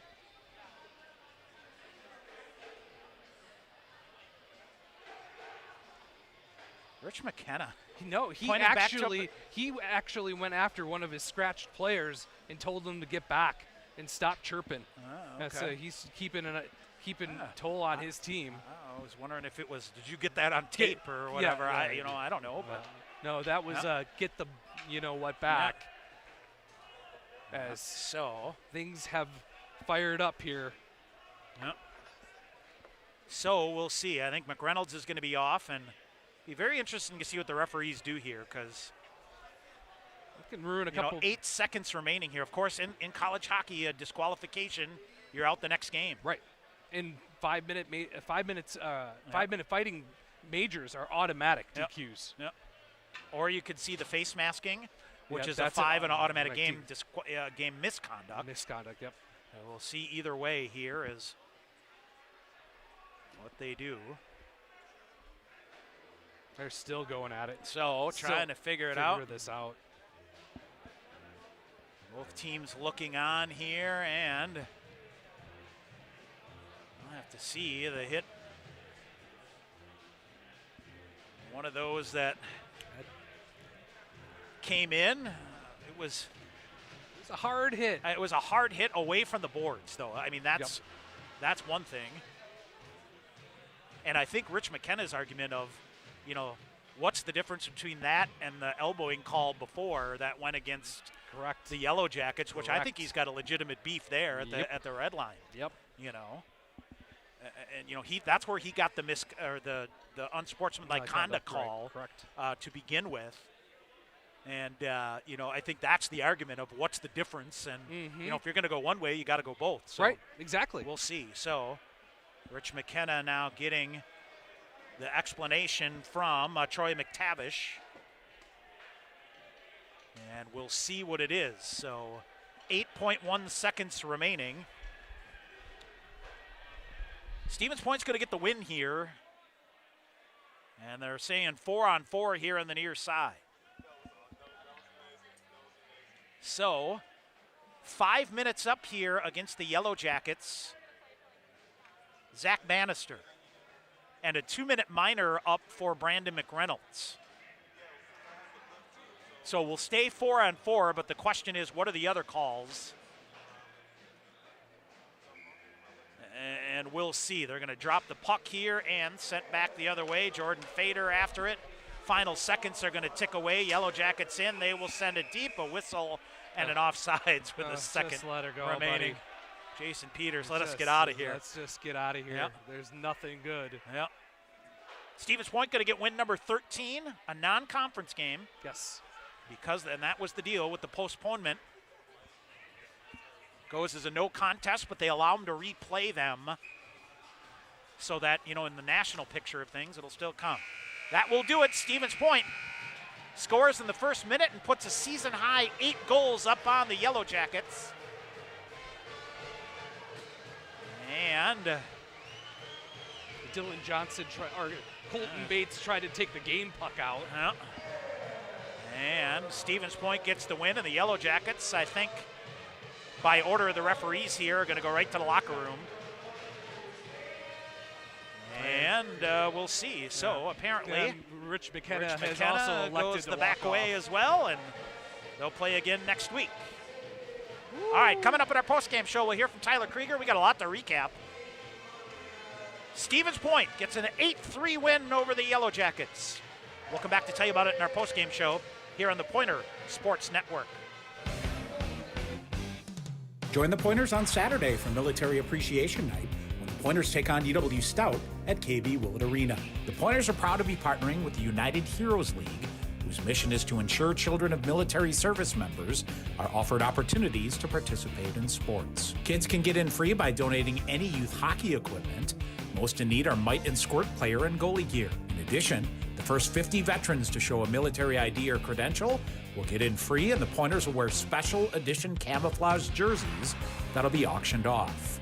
Bidding is now open via the Dash Auction app and will last until 9 o'clock on game night. You can participate from anywhere in the world. Just download the Dash Auction app or purchase a special long-sleeve suit t-shirt on game night at the Blue Line Club apparel stand at the game. For complete details and information, visit PointerBlueLineClub.com. The United Heroes League has provided over $12 million worth of free sports equipment, game tickets, cash grants, skill development camps, and special experiences to military families across the U.S. and Canada. Help the Pointers pay tribute to those who serve, and help the United Heroes League help those in need.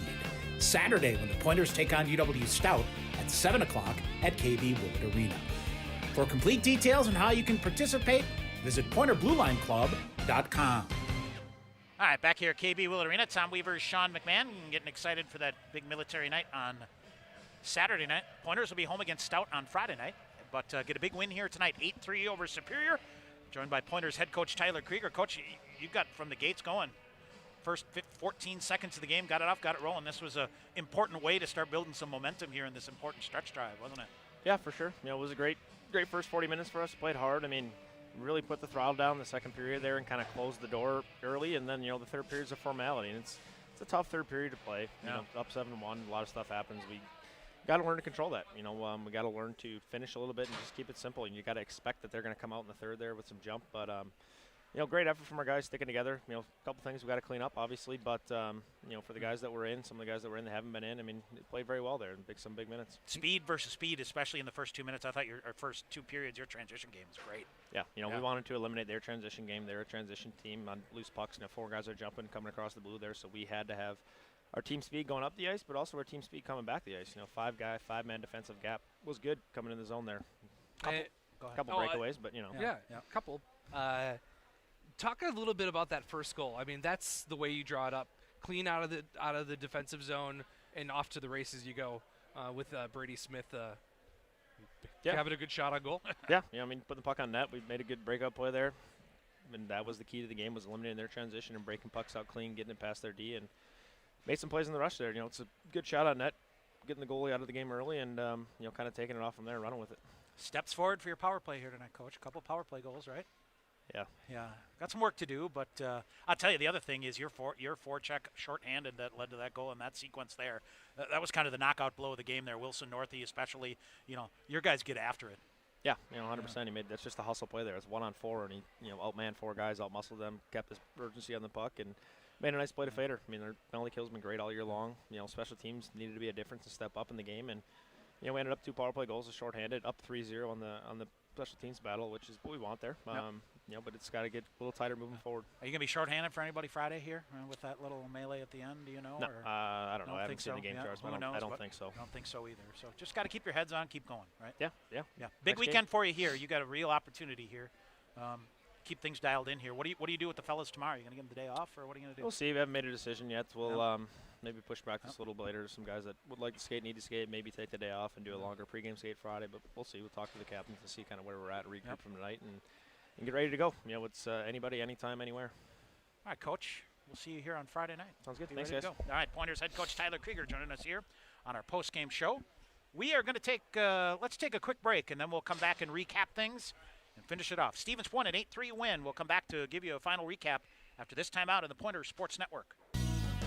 Sure Tire and Service gets your car done right.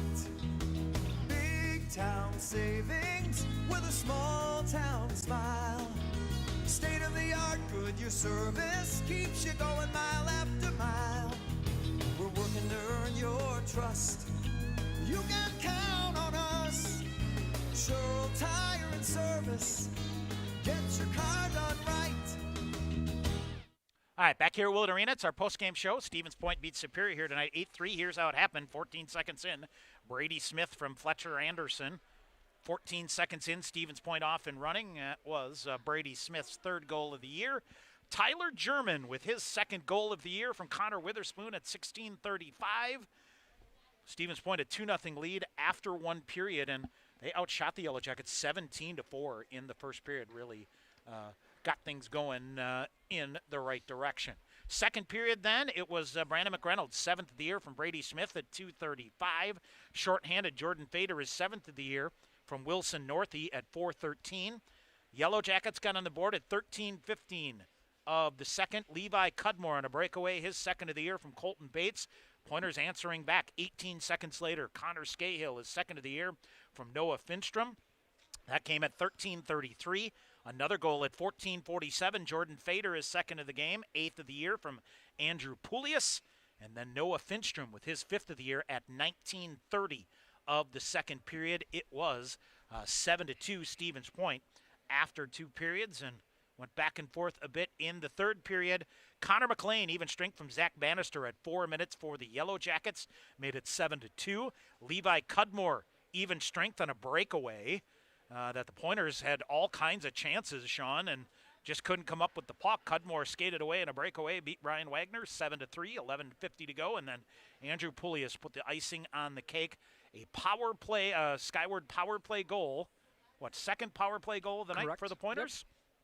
Yep. He was assisted on the play by Sam Ide for Andrew Poulias, his 3rd goal of the game. That is your final score here tonight of 8-3. Shots on goal for the game, 38-19 in favor of Stevens Point. So let's see here. Ryan Wagner credited with 16 saves here tonight, right? Yep.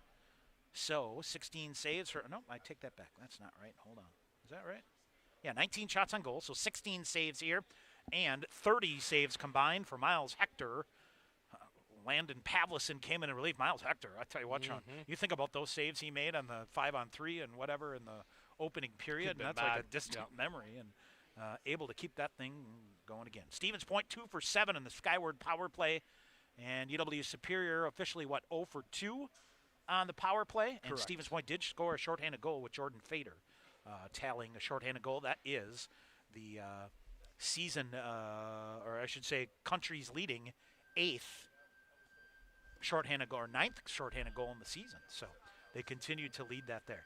Well, Sean, if you look at it here, Jordan Fader a 3-point night, Noah Finstrom a 2-point night, Andrew Poulias a 2-point night, and after that a whole ton. I'm going to go, hard to argue with Jordan Fader as our Pointer Blue Line Club player of the game here tonight with a couple of goals and 3 points. What do you think about that? I love it. Let's do it. That is. Jordan Fader is our Pointer Blue Line Club player of the game. Stevens Point improves to, 13-5-1, right? That is correct. 13-5-1 for the Pointers. The Yellow Jackets are 12-6-2. Superior will head home this weekend, and they'll host River Falls. Season on the line for them, huh? Pretty close? I would think so. You know? Yeah, if they have any thoughts of an NCAA tournament bid, yeah. They got to win out now. All right, Stevens Point will host Stout here Friday and Saturday night. Hope you'll be with us. Pregame coverage at 6:45. And again, don't forget, Saturday afternoon, we'll have the Pointer women against Northland on the Pointer Sports Network starting at 2:15. So double dip, and then the Military Appreciation Night. Go to PointerBlueLineClub.com if you're interested. The jerseys are out there on the Dash Auction app.